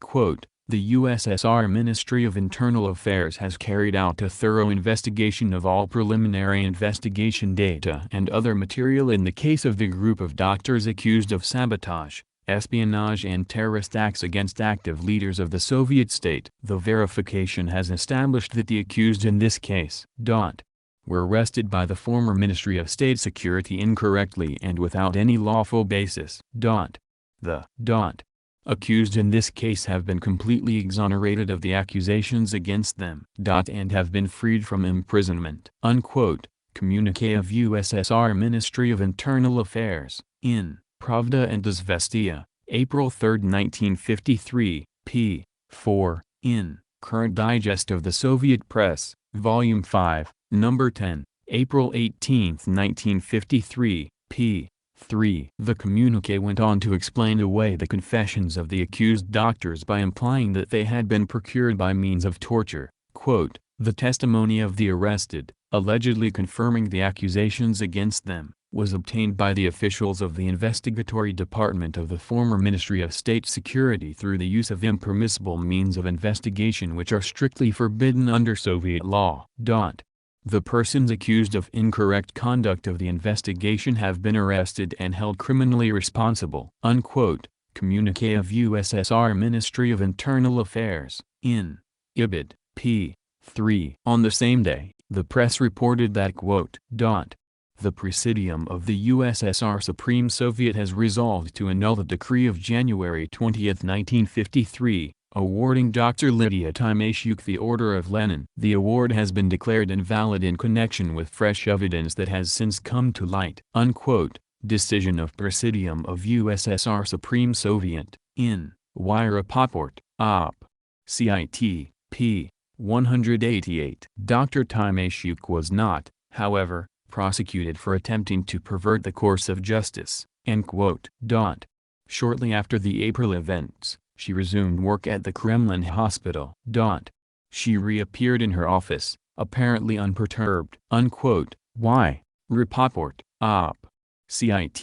p. 191-92. The reversal of the Georgian feint, 1953. As we have seen, in the government reorganization of 7th of March which followed the death of Stalin, the Marxist-Leninists temporarily regained control of the state security forces. Quote, "On the morrow of the death of Stalin, ed. Beria reclaimed control of the organs of state security, which had gradually been wrested from his hand during Stalin's last years." Unquote. A. Buyulem, Op. Cit. p. 540. As part of the strategy of attempting to deceive the Marxist-Leninists and the Soviet public as to the real aims of the revisionist conspirators, the Marxist-Leninists were permitted to bring about the removal of the revisionists from the leading positions they had acquired in Georgia in the feint of 1951-52, that is, temporarily to reverse the feint. Quote, "In April 1953, Beria carried out a counter-purge in Georgia." Unquote. H. Fairbanks, Jr., Op. Cit. p. 163. On April 14, 1953, the Georgian Central Committee dismissed Akaki Mjladze as first secretary, and Mjladze admitted that the charges of nationalist deviation which he had leveled against the former Marxist-Leninist leaders had been fabricated. Quote, "Beria now moved with speed." A plenary session of the Georgian Communist Party was held on April 14, 1953, which dismissed the party secretariat headed by A.L. Mjladze and established a new one under an official named Merskhyilova. Beria's old protege Valerian Bakradze, whom Mjladze had dismissed from government office, now became Prime Minister of the Georgian Republic. Several prominent supporters of Beria whom Mjladze and his faction had imprisoned, were released and given portfolios in the Bakradze administration. The ousted first secretary, Mjladze, made an abject confession, declaring that charges of nationalist deviation which he had leveled against high-ranking Georgian Bolsheviks were based on false evidence. Enru Kadze, Georgian Minister of State Security, who had aided and abetted Mjladze, was imprisoned. D. M. Lang, Op. Cit. p. 263. On 15th of April, the Chief Minister of the Georgian Soviet Republic, M. Valerian Bakradze, announced that the Georgian Minister of State Security, Enru Kadze, and two former Secretaries-General of the Georgian Communist Party, Mjladze and Charkviani, had been dismissed from their posts, arrested and would be severely punished for fabricating trumped-up charges against former leading members of the Georgian government and Communist Party. At the same time he announced that three former ministers who had been dismissed at Enru Kadze's instigation would be immediately restored to their former posts, that the Ministries of Internal Security and State Security would be welded into a single ministry, and that this ministry would be headed by M. Vladimir Dekanzov. M. Bakradze, who was addressing a meeting of the Georgian Supreme Soviet, said that a number of innocent persons had fallen victim to baseless charges of bourgeois nationalism. Kiesing's Contemporary Archives, Volume 9, p. 13029. On 16th of April Zarya Vostoka reported a speech by Bakradze in which he said, "It has now been fully established by the organs concerned that the enemy of the people and party, former Minister of State Security Enru Kadze, had cooked up an entirely false and provocative affair concerning the non-existent nationalism whose victims were eminent workers of our republic. Enru Kadze and his accomplices have been arrested and will be severely punished." Zarya Vostoka, April 16, 1953, in Our Conquest, 1961, p. 145. On 21st of April Vilyan Zodalava, released from prison, was made first Deputy Prime Minister and elected to the Bureau of the Central Committee of the Georgian Party. Mr. Zodalava was one of three leading Georgian Party members who had been jailed on false charges declared to have been concocted by Mr. Enru Kadze. Released from jail, he has been made first Deputy Chairman of the Council of Ministers, first Deputy Premier and has been elected to the Bureau of the Georgian Communist Party's Central Committee.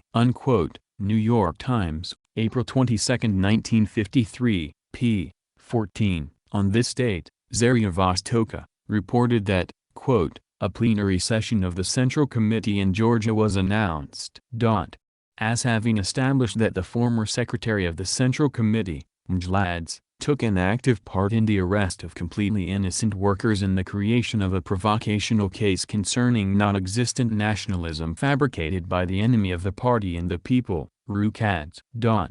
Mjladze admitted that he was one of the instigators of a stupid and provocational story about the existence in Georgia of a nationalist group. Zarya Vostoka, April 21, 1953, cited in Our Conquest, 1961, p. 145. By 13th of May the plot of revisionist conspirators to link the coup carried out by Nikolai Enru Kadze in Georgia in 1951-52 with the false charges against Mikhail Rumin in connection with the doctor's case had been consolidated. On that day, the newspaper Zarya Vostoka declared that the Georgian case had been fabricated by Enru Kadze and Rumin. The latter, a former chief of the investigatory division of the former Ministry of State Security, was charged in an announcement of the new Ministry of Internal Affairs. The Georgian case was in the statement of Zarya Vostoka an analogous case to that of the doctors, ed., and was falsely fabricated by Enru Kadze. New York Times, May 14, 1953, p. 14. The dismissal of Leonid Melnikov, 1953. As the third facet of their plot to deceive the Marxist-Leninists and the Soviet public as to their real aims, the concealed revisionists supported the dismissal, announced on June 13, 1953, of the revisionist first secretary of the Ukrainian Communist Party, Leonid Melnikov, who had been the target of severe criticism by the Marxist-Leninists and the Ukrainian people for his notorious Russification policies in the Ukraine. In June 1953, after Stalin's death, The Russification policy in the western Ukrainian provinces underwent a reversal. On June 13, the Kremlin disclosed that Leonid G. Melnikov, at the time first secretary of the Ukrainian Party, had been ousted from that position for having permitted distortions in the Leninist-Stalinist national policy. The charges against Melnikov were an indictment of Khrushchev who, in the course of his 12-year rule in the Ukraine, had vigorously put this policy into practice. Melnikov had worked under Khrushchev in 1939–40 and from 1944 to 1949 and carried out the Russification policy as efficiently as his boss. L. Bistrak, The Grand Tactician, Khrushchev's Rise to Power, London, 1961, p. 185. L. G. Melnikov was relieved of his post as first secretary of the Ukrainian Central Committee as responsible for the Russification policy in the Ukraine. B. Levitsky, Op. Cit. p. 216–17. The Military Coup in Moscow, 1953. But by the end of June 1953, it had become clear that the efforts to convince the Marxist-Leninists that the exculpation of the doctors had been justified had only been temporarily successful. Headed by Beria, the security forces, under Marxist-Leninist control since the readjustment of portfolios after Stalin's death, were continuing to investigate the doctor's case.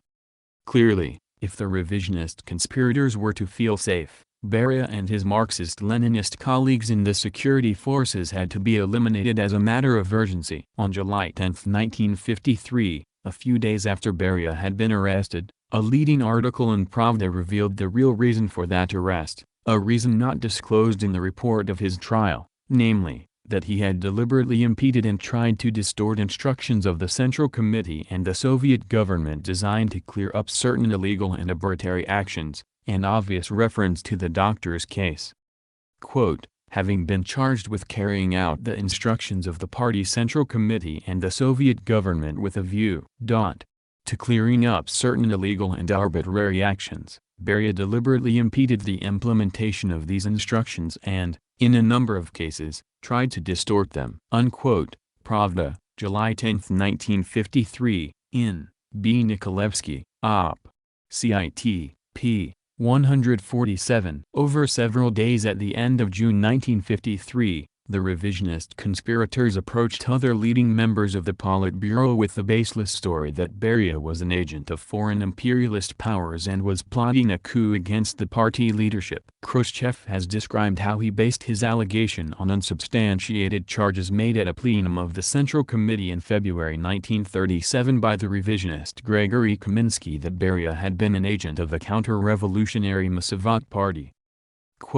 A nationalist party of the bourgeoisie and landlords in Azerbaijan, formed in 1912, supported by the Turkish and later by the British interventionists. Note 2, J. V. Stalin, Works, Volume 5, Moscow, 1953, p. 417. In 1937, at a Central Committee plenum, former People's Commissar of Health Protection, Kaminsky, said that Beria worked for the Msavat Intelligence Service. N. S. Khrushchev, 1971, p. 65. Khrushchev admits, I could easily believe that he, Beria, had been an agent of the Msavatists, as Kaminsky had said, but Kaminsky's charges had never been verified. We had only our intuition to go on. N. S. Khrushchev, 1971, p. 333. But he alleges that he enrolled Georgy Malenkov and Vyacheslav Molotov into a plot to detain Beria for investigation. I took Malenkov aside and said, Surely you must see that Beria's position has an anti-party character. We must not accept what he is doing. Malenkov finally agreed. I was surprised and delighted. Comrade Malenkov and I then agreed that I should talk to Comrade Molotov. I told Molotov what sort of person Beria was and what kind of danger threatened the party if we didn't thwart his scheming against the party leadership. I had earlier told him how Beria had already set his plan in motion for aggravating nationalist tensions in the republics. I said, You think, maybe, that we should detain him for investigation? I said detain rather than arrest because there were still no criminal charges against Beria. Molotov and I agreed and parted." N. S. Khrushchev, 1971, p. 330, 331, 332, 333. He later describes how he succeeded in winning over Lazar Kaganovich. "I said that Malenkov, Bulganian, Saburov and I were of one mind and that without him we had a majority. Kaganovich declared right away, 'I'm with you too.'" N. S. Khrushchev, 1971, p. 334. But because the security forces were under the control of the Marxist-Leninists, these could not be relied upon to carry out the task of eliminating Beria and his colleagues. The conspirators therefore decided that the coup had to be carried out by the army. "The Presidium bodyguard was obedient to him," Beria said. "Therefore we decided to enlist the help of the military." N. S. Khrushchev, 1971, p. 335-36. "The army took part in Beria's arrest." J. Duckley, Op. Cit. p. 58. Khrushchev describes how the conspirators entrusted the execution of the military coup to a group of revisionist officers which included Kirill Moskalenko and Georgy Zhukov. "First, we entrusted the detention of Beria to Comrade Moskalenko, the air defense commander, and 5 generals. This was my idea. Then, on the eve of the session, Malenkov widened our circle to include Marshal Zhukov and some others. That meant 11 marshals and generals in all. In those days all military personnel were required to check their weapons when coming into the Kremlin, so Comrade Bulganian was instructed to see that the generals were allowed to bring their guns with them. We arranged for Moskalenko's group to wait for a summons in a separate room while the session was taking place. When Malenkov gave a signal, they were to come into the room where we were meeting and take Beria into custody." N. S. Khrushchev, 1971, p. 335-36. The coup was fixed to take place during a joint meeting of the Presidium of the Party Central Committee and of the Presidium of the Council of Ministers on June 24, 1953. At this meeting Khrushchev reminded those present, including the gullible Marxist-Leninists, of the charges made by Kaminsky in 1937. "I recalled the Central Committee plenum of February 1937 at which Comrade Grisha Kaminsky had accused Beria of having worked for the Mossavidist counterintelligence service, and therefore for the English intelligence service, when he was secretary of the Baku Party organization." N. S. Khrushchev, 1971, p. 339. Finally, Khrushchev himself moved that Beria should be dismissed from all his posts. "After the final speech, the session was left hanging. There was a long pause. I saw we were in trouble, so I asked Comrade Malenkov for the floor in order to propose a motion. As we had arranged in advance, I proposed that the Central Committee Presidium should release Beria from his duties." Malenkov was still in a state of panic. As I recall, he didn't even put my motion to a vote. He pressed a secret button which gave the signal to the generals who were waiting in the next room. Zhukov was the first to appear, then Moskalenko and the others came in. Malenkov said in a faint voice to Comrade Zhukov, "As chairman of the Council of Ministers of the USSR, I request that you take Beria into custody pending investigation of charges made against him." "Hands up," Zhukov commanded Beria. Moskalenko and the others unbuckled their holsters in case Beria tried anything. We checked later and found that he had no gun. Beria was immediately put under armed guard in the Council of Ministers building next to Malenkov's office confinement. N. S. Khrushchev, 1971, p. 337-38. Strobe Talbot, the editor of Khrushchev's memoirs, points out that, "Khrushchev's implicit claim to have been the leading spirit in the plot against Beria is no doubt broadly true." S. Talbot, Note 2, N. S. Khrushchev, 1071, p. 321. The dismissal of Beria from his state posts was confirmed by the Presidium of the USSR Supreme Soviet on 26 June. Beria was replaced as Minister of Internal Affairs, by the concealed revisionist Sergei Kruglov, who had held the post prior to the government reorganization following Stalin's death. Pravda, December 17, 1953, in Our Conquest, 1961, p. 440. Before the dismissal was made public, the revisionist conspirators took every precaution to prevent any opposition from those astute enough to see what it portended. Quote, on the night of June 26, 1953, Red Army tanks of the Kantimovsky Division rolled into Moscow and took up much the same positions as in March. And the tanks were supported by infantry from the Belarusian military district. Unquote. P. Deryabin, Op. Cit. p. 332. On July 10, 1953, it was officially announced, quote, that Mr. Lavrentiy Beria, first vice chairman and Minister of Internal Affairs, had been expelled from the Communist Party and removed from his ministerial posts as an enemy of the people. Unquote. Keesing's Contemporary Archives, Volume 9, p. 13029. 3 years later, in his secret speech of February 1956, Khrushchev was to tell the 20th Congress of the CPSU that, quote, Stalin originated the concept enemy of the people. This term made possible the usage of the most cruel repression, violating all norms of revolutionary legality. Unquote. N. S. Khrushchev, 1956, p. 12. In the first few weeks of July, several other prominent Marxist-Leninists connected with the State Security Service were arrested, or as Lang expresses it, quote, Beria fell, dragging down with him many high officials, whose familiarity with secrets of state made their survival dangerous to the victors. Unquote. A.M. Lang, Op. Cit.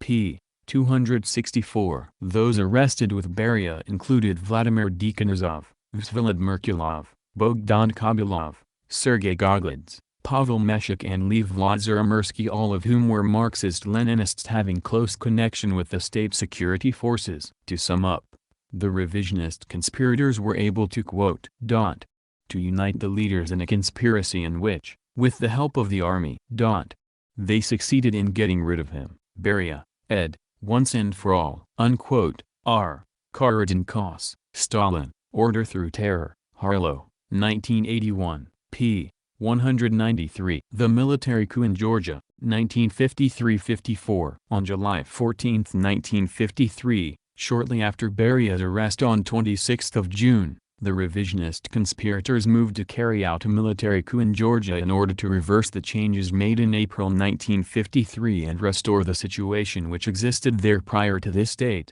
the situation of revisionist domination brought about by the feint of 1951-52. The leaders of the coup, which was carried out at a joint meeting of the Central Committee of the Communist Party of Georgia and of the Tiflis City Committee, were two military officers, General Alexei Antonov and Major General Pavel Efimov. Quote, A. I. Antonov, General of the Army, commander of the Transcaucasus Military District and, reputedly, a friend of Zhukov's. Acted soon after the news of Beria's arrest was announced from Moscow. He attended a joint plenary session of the Georgian Central and Tiflis Party committees with a fellow officer, Major General P.I. Efimov. The latter, was then elected to the Central Committee Bureau. Other army officers then took over important posts in the government and party apparatus. Unquote. J. Duckley, Op. Cit.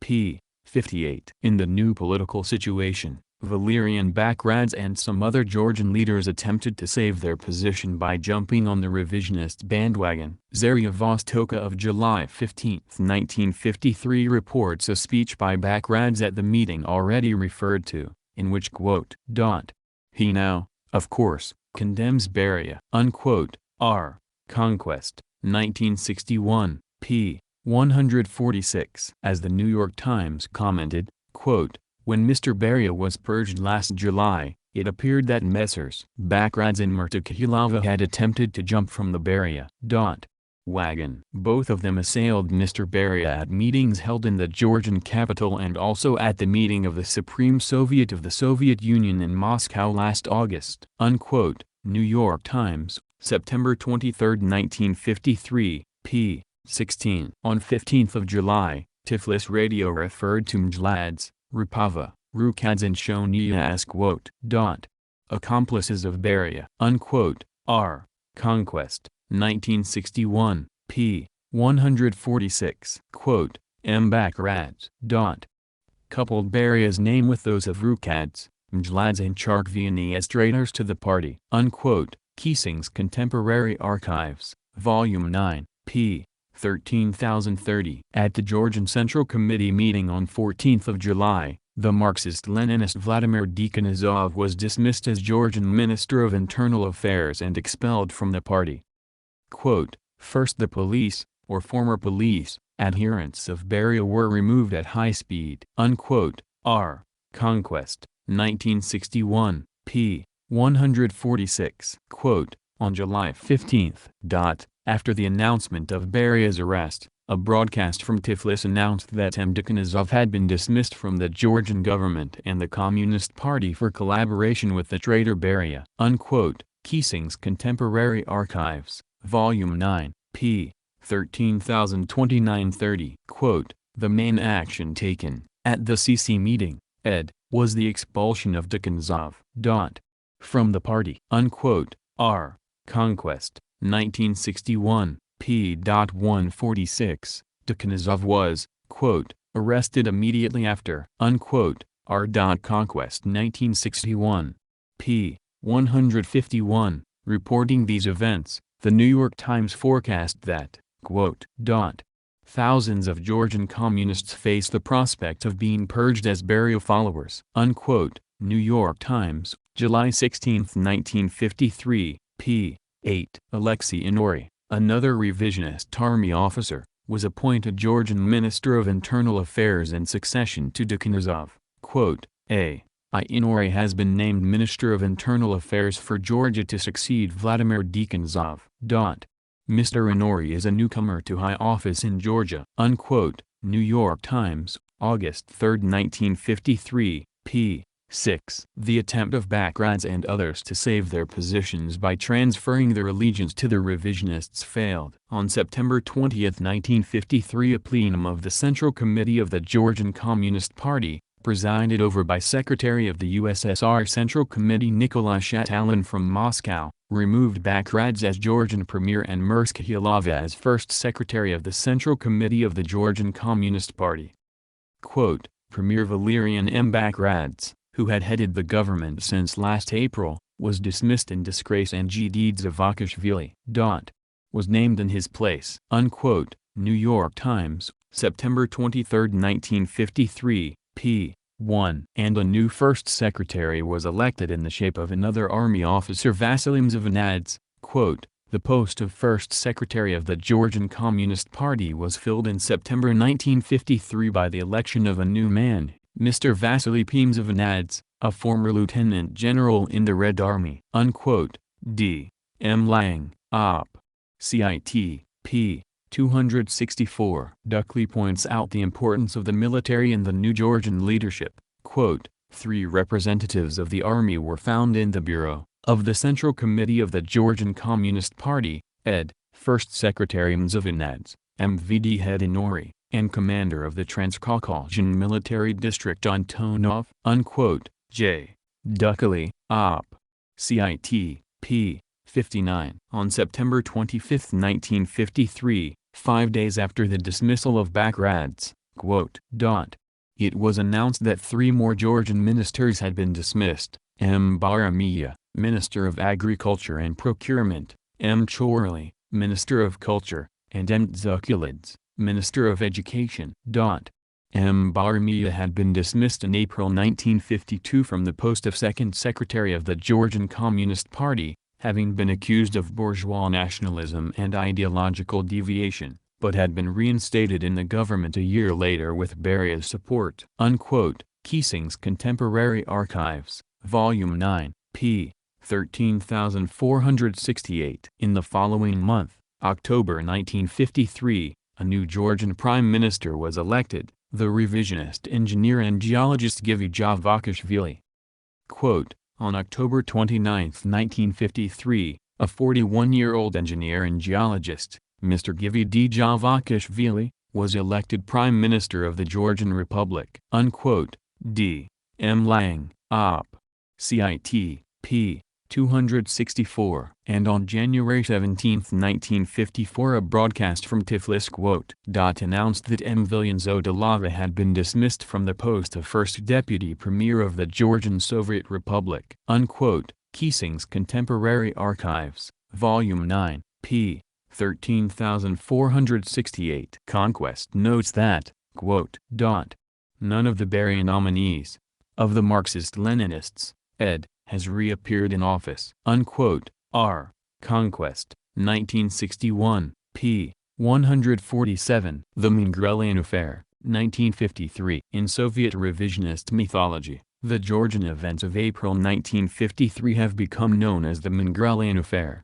Mingrelia is that part of Georgia which borders upon the Black Sea, and the name has been apparently coined because the leading individuals involved in it came from Mingrelia. Quote, "It seems plain that the Mingrelian conspiracy refers not to this rather small area, but to a group of Mingrelians powerful in Georgia as a whole." Baramia, Rapava, Shonia and Zodalava. Were all Mingrelians, as was Beria himself. Unquote. R. Conquest, 1961, p. 140. In describing the Mingrelian Affair of April 1953 to the 20th Congress of the CPSU in February 1956 as an instance of miscarriage of justice, Nikita Khrushchev confuses it, no doubt deliberately, with the faint attack of 1953, which was engineered by Khrushchev and his fellow revisionist conspirators and was exposed and corrected by the Marxist-Leninists in April 1953. He states that the 1951-52 affair related to false charges of nationalism leveled against Georgian party leaders, but repeats the false allegation made at the time that these charges were initiated by Stalin. Quote, "Instructive. Is the case of the Mingrelian nationalist organizations which supposedly existed in Georgia. As is known, resolutions by the Central Committee Communist Party of the Soviet Union were made concerning this case in November 1951 and in March 1952. Stalin had personally dictated them. They made serious accusations against many loyal communists. On the basis of falsified documents it was proven that there existed in Georgia a supposedly nationalistic organization, whose objective was the liquidation of the Soviet power in that republic with the help of imperialist powers. In this connection a number of responsible party and Soviet workers were arrested in Georgia. As was later proven, this was a slander directed against the Georgian party organization. We know that there have been at times manifestations of local bourgeois nationalism in Georgia, as in several other republics. As it developed, there was no nationalistic organization in Georgia. Thousands of innocent people fell victim of willfulness and lawlessness. All of this happened under the genial leadership of Stalin, the great son of the Georgian nation, as Georgians liked to refer to Stalin. Unquote. N. S. Khrushchev, 1961, p. 60, 61-62. The Trial of Beria, 1953. The trial of Lavrenti Beria and 6 of his fellow Marxist-Leninists who had been associated with the security forces took place in the USSR Supreme Court on 18 December 23, 1953. Those tried with Beria were Vladimir Dekanozov, recently Georgian Minister of Internal Affairs, Sergei Goglidze, former Georgian People's Commissar of Internal Affairs, and recently an official of the USSR Ministry of Internal Affairs, Bogdan Kabulov, former Georgian Deputy Commissar of Internal Affairs, Vsvilad Merkulov, former USSR Minister of State Security, recently USSR Minister of State Control, Pavel Meshik, formerly an official of the USSR Ministry of Internal Affairs, recently Ukrainian Minister of Internal Affairs, and Lev Vladimirsky, former head of the section of the USSR Ministry of Internal Affairs for investigating specially important cases. The presiding judge at the trial was Marshal Ivan Konev, on whose appointment the New York Times commented, quote, "Marshal Ivan Konev's role as chairman of the tribunal appears to be the clearest indication to date of the greatly enhanced political power now apparently wielded by the highest Soviet military leaders." Unquote. New York Times, December 24, 1953, p. 1. And noted a year later, quote, 3 of the 4 top judges who tried and sentenced Beria were Army men, unquote. New York Times, December 25, 1954, p. 3. Furthermore, a new state prosecutor was specially appointed by the revisionist conspirators, the Ukrainian revisionist jurist Roman Rudenko.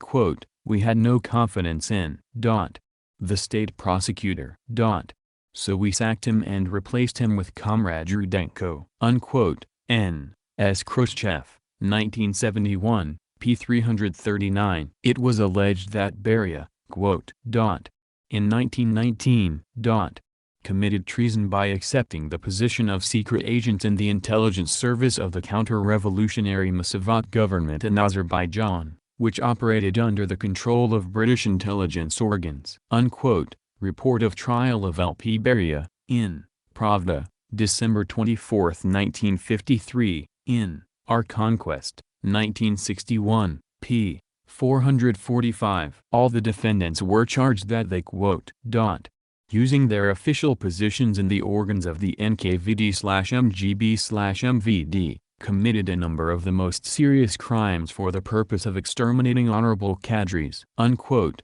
Report of trial of LP Beria, in Ibid, p. 446, and with quote, betraying the motherland and operating in the interests of foreign capital, in order to seize power, restore capitalism and the domination of the bourgeoisie, unquote. Report of trial of LP Beria, in Ibid, p.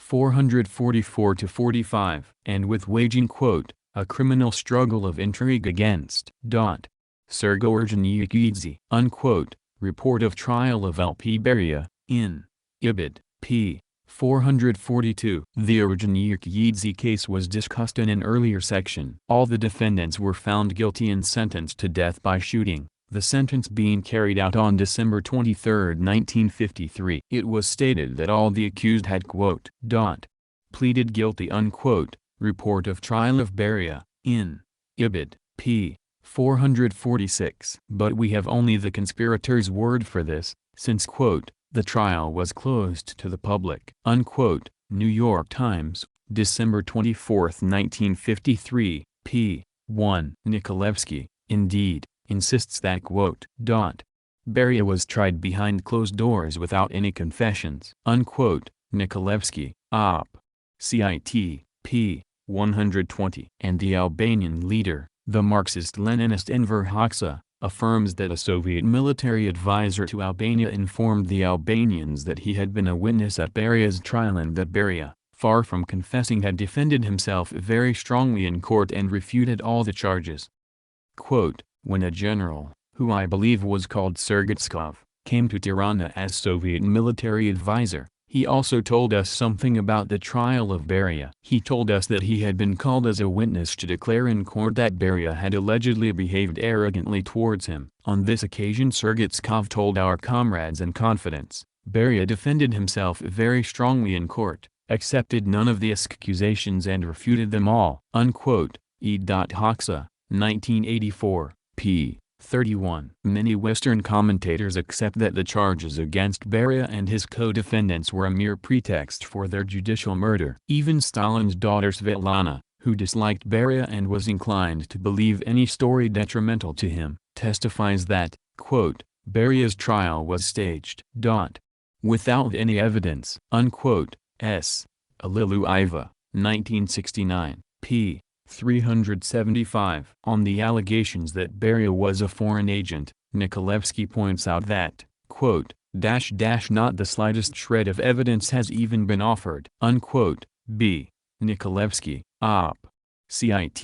p. 145. While Lang ridicules the charges that Beria and his Leninists were guilty of attempting to restore capitalism, quote, these persons and others put to death with them were accused of conspiring with Beria to liquidate the Soviet workers' and peasants' regime with the aim of restoring capitalism and the power of the bourgeoisie. These charges can hardly be taken seriously, unquote. D.M. Lang, Op.Cit. p. 264. The reemergence of Melnikov, 1953–57. After the arrest of Beria in July 1953, the concealed revisionists felt it safe to rehabilitate their colleague Leonid Melnikov. Quote, Melnikov subsequently re-emerged and rose again. A few weeks after Beria's fall, Melnikov was appointed Soviet ambassador to Romania, in April 1955. He was recalled to Moscow and appointed Minister of Construction of Coal Industry Enterprises, and in June 1957 was identified as Chairman of the State Planning Commission and First Deputy Chairman of the Council of Ministers, First Deputy Premier, ed. of the Kazakh SSR. Thus Khrushchev moved a notorious Russifier of the Ukraine to a Muslim republic to replace a prominent local leader. Unquote. L. Bistrak, Op. Cit. p. 185. The Trial of Abakumov, 1954. On 14 December 17, 1954, the Marxist-Leninist former Minister of State Security, Viktor Abakumov, was tried in Leningrad before the Military Collegium of the USSR Supreme Court, presided over by Lieutenant Colonel Leal Zaytin. Along with Abakumov, as co-defendants, appeared A.G. Leonov, former director of the MGB Investigating Division for Especially Important Cases, V.I. Komarov, and M.T. Lukashev, former deputy chairman of the Investigating Division for Especially Important Cases, I.A. Chernov, and I.M. Broverman, former members of the USSR Ministry of State Security. The defendants were charged with, quote, committing the same crimes as Beria, unquote. Pravda and Izvestia, December 24, 1954, p. 2, in Current Digest of the Soviet Press, Volume 6, Number 49, January 19, 1955, p. 12. While Abakumov was in particular charged with having, quote, fabricated the so-called Leningrad case, in which many party and Soviet officials were arrested without grounds and falsely accused of very grave state crimes, unquote. Pravda and Izvestia, in Ibid, p. 12. All the accused were found guilty. Chernov was sentenced to 15 years in a labor camp, Broverman to 25 years in a labor camp, while Abakumov, Leonov, Komarov, and Lukashev were sentenced to death by shooting. The Trial of Rumin, 1954. As has been said, the Minister of State Security officially responsible for the investigation of the doctor's case was Semyon Ignatiev, while Mikhail Rumin was merely his deputy. But Ignatiev was a member of the revisionist conspiracy, and so took part in the investigation only reluctantly, while Rumin was a Marxist-Leninist. In consequence, their fate at the hands of the conspirators was very different. Rumin was arrested on April 5, 1953, 2 days after the doctors had been exculpated. Pravda, April 6, 1953, p. 1. As Georges Bordely comments, quote, it was convenient to make him rather than the former minister Ignatiev shoulder the heaviest responsibility for the affair. Ignatiev was loyal to Khrushchev and Khrushchev defended him tooth and nail. Unquote. G. Bordely, Op. Cit. p. 186–87. Nevertheless, it was not until July 1954, 15 months after his arrest, that Rumin came to trial. Quote, the fact that Rumin was not tried until 15 months after his arrest shows that he must have had his defenders. They must have been very influential defenders at that.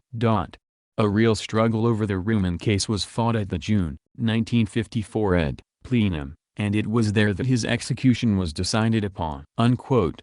B. Nikolevsky, Op. Cit. p. 154–55. 156. Rumin's trial lasted 6 days, from 2 to July 7, 1953. Quote, on July 2 to 7, 1954, the Military Collegium of the Supreme Court of the USSR examined at a court session the case of M.D. Rumin. Unquote. Pravda, July 23, 1954, in Our Conquest, 1961, Op. Cit. p. 447. And the report of the proceedings made it clear that he was charged with fabricating the doctor's case. Quote, Rumin, during the period of his work in the post of senior investigator and then as head of the section for investigating specially important cases of the former Ministry of State Security, engaged, on the path of forging investigative materials, on the basis of which provocative cases were engineered and unjustified arrests were carried out of a number of Soviet citizens, including prominent medical workers." Unquote. Pravda, July 23, 1954. In Ibid, p. 447. Somewhat oddly, however, this was defined as "a crime envisaged by Article 58-7 of the Criminal Code of the RSFSR." Unquote. Pravda, July 23, 1954. In Ibid, p. 447. But Article 58, para. 7, of the Criminal Code of the RSFSR relates to economic sabotage. Article 58, para. 7, is irrelevant to Ruman's activity in connection with the arrest of the doctors. It cannot possibly be applied to Ruman's role in the doctors' plot. Unquote. B. Nikolevsky, Op. Cit. p. 149. Nikolevsky points out an explanation that falsification of evidence is punishable under the Criminal Code by only up to 5 years deprivation of liberty, while economic sabotage carries the death penalty. B. Nikolevsky, Op. Cit. p. 149. The court, sentenced Truman to the supreme penalty, death by shooting. The sentence has been carried out. Unquote. Pravda, July 23, 1954. In Our Conquest, 1961, p. 448. Adam Ulam sums up this course of events as follows, "After a secret trial in July 1954, Ruman was shot." Unquote. A. B. Ulam, Op. Cit. p. 736. The fate of Ignatieff, the minister, was very different. He was merely criticized for political blindness and negligence. Unquote. Pravda, April 6, 1953. In Rapoport, Op. Cit. p. 189-90. And, as Conquest expresses it, was only demoted. Unquote. R. Conquest, 1961, p. 208. On 7th of April, 2 days after Ruman's arrest, it was announced that Ignatieff had been released from the duties of a secretary of the Central Committee of the CPSU. Unquote. Pravda and Izvestia, April 7, 1953, p. 12. In Current Digest of the Soviet Press, Volume 5, Number 11, April 25, 1953, p. 4. This treatment was because, as a participant in the revisionist conspiracy, Ignatieff came under Khrushchev's protection. Unquote. R. Conquest, 1961, p. 181. Thus, Ignatieff's disgrace was very temporary. A few months later, in February 1954, Ignatieff was appointed first party secretary in the Bashkir SR. Unquote. S. Wolin and R. M. Slusser, Op. Cit. p. 56. Khrushchev took Ignatieff under his wing and gave him an important post in the party apparatus, albeit in the provinces. Unquote. B. Nikolevsky, Op. Cit. p. 128. Ignatieff was appointed first secretary of the Bashkir Autonomous Republic. Thus, under the Khrushchev regime, another Muslim republic came under the rule of a great Russian whose career had not exactly mirrored sympathy for other nationalities and races. Unquote. L. Bistrak, Op. Cit. p. 187. The rehabilitation of Anna Louise Strong, 1955. On February 14, 1949, the notorious intelligence agent, the American journalist Anna Louisa Strong, was arrested. Mrs. Strong is accused of espionage and subversive activity directed against the Soviet Union. It is reported that she would be deported in a few days. Unquote. New York Times, February 15, 1949, p. 1. When, in 1955, the Soviet revisionists decided to seek a rapprochement with the United States, Beria and Abakumov were used as scapegoats for Strong's 1949 deportation, the evidence for which they were said to have fabricated. On March 4, 1955, Anna Louise Strong, was formally absolved of the charges that she had spied on the Soviet Union. Lavrenti P. Beria. And Viktoresa Bakimov. Were blamed for the false arrest of Ms. Strong. Unquote. New York Times, March 5, 1955, p. 1. The Rehabilitation of Tito, 1955. Similarly, when the Soviet revisionists decided to annul the denunciation of Yugoslav revisionism made in 1948-49 by the Marxist-Leninist Communist Information Bureau, Khrushchev visited Belgrade for this purpose in May 1955. Quote, he not only apologized for past aggravations, he attributed them to the fabrication of Lavrenti Beria and Viktor Bakimov. Unquote. New York Times, May 27, 1955, p. 1. The Rapava Rukads Trial, 1955. In September 1955 the Military Collegium of the USSR Supreme Court, sitting in Tiflis and presided over by Lieutenant General Chertkev, tried Avksentij Rapava, formerly Georgian People's Commissar of Internal Affairs, Nikolai Rukads, formerly Minister of State Security, and 6 other defendants formerly connected with the Georgian security forces. They were charged with quote, high treason, terroristic acts and participation in counter-revolutionary organizations. Unquote. Radio Tiflis, November 22, 1955, in Our Conquest, 1961, p. 450. Rukads,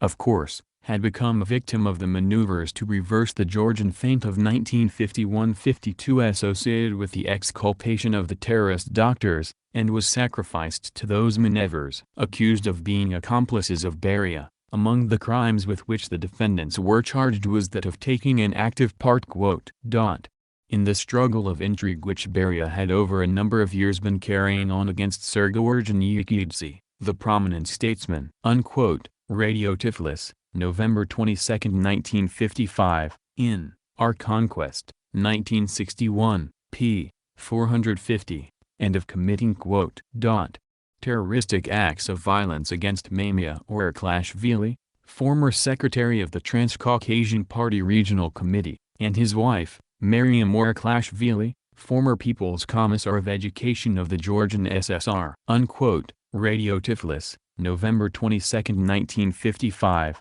in Our Conquest, 1961, p. 450. Conquest notes, quote, the Rapava Rukads trial in September 1955 again mentioned Nikidze, and also rehabilitated a number of Georgians headed by Oraklashvili, who had been shot in the Yanukidze-Karakin case of December 16, 1937. Unquote. R. Conquest, 1961, p. 274. The cases of Nikidze, the Oraklashvilis, Yanukids and Karakin have been discussed in an earlier section. One of the accused was sentenced to 10 years imprisonment, one to 25 years imprisonment, and the rest, including Rapava and Rukads, to death by shooting. The trial of Bagrov, 1956. In July 1953, after the arrest of Beria, Mir Bagrov, the Marxist-Leninist secretary of the Central Committee of the Communist Party of Azerbaijan, was removed from his post and, shortly afterwards, arrested. On 12 April 26, 1956 Bagrov and 5 alleged accomplices were tried by the Military Collegium of the Supreme Court, sitting in Baku and presided over by Lieutenant General A. Cheptsov for quote, high treason, the commission of acts of terrorism, and participation in a counter-revolutionary organization. Unquote. Bakinsky Rabiki, May 27, 1956, p. 2, in Current Digest of the Soviet Press, Volume 8, Number 21, July 4, 1956, p. 12. Among other charges, it was alleged that quote, Bagrov and the other defendants were active in the intrigues that Beria and his accomplices conducted against Sergei Nikidze. Unquote. Bakinsky Rabiki, May 27, 1956, p. 2, in Ibid, p. 12. The Nikidze case has been discussed in an earlier section. The accused were all found guilty. 2 of the defendants were sentenced to 25 years imprisonment, while 3, including Bagrov, were sentenced to death by shooting. The Bagrov trial was the last in the series of judicial murders of Marxist-Leninist leaders of the security forces. End of audiobook.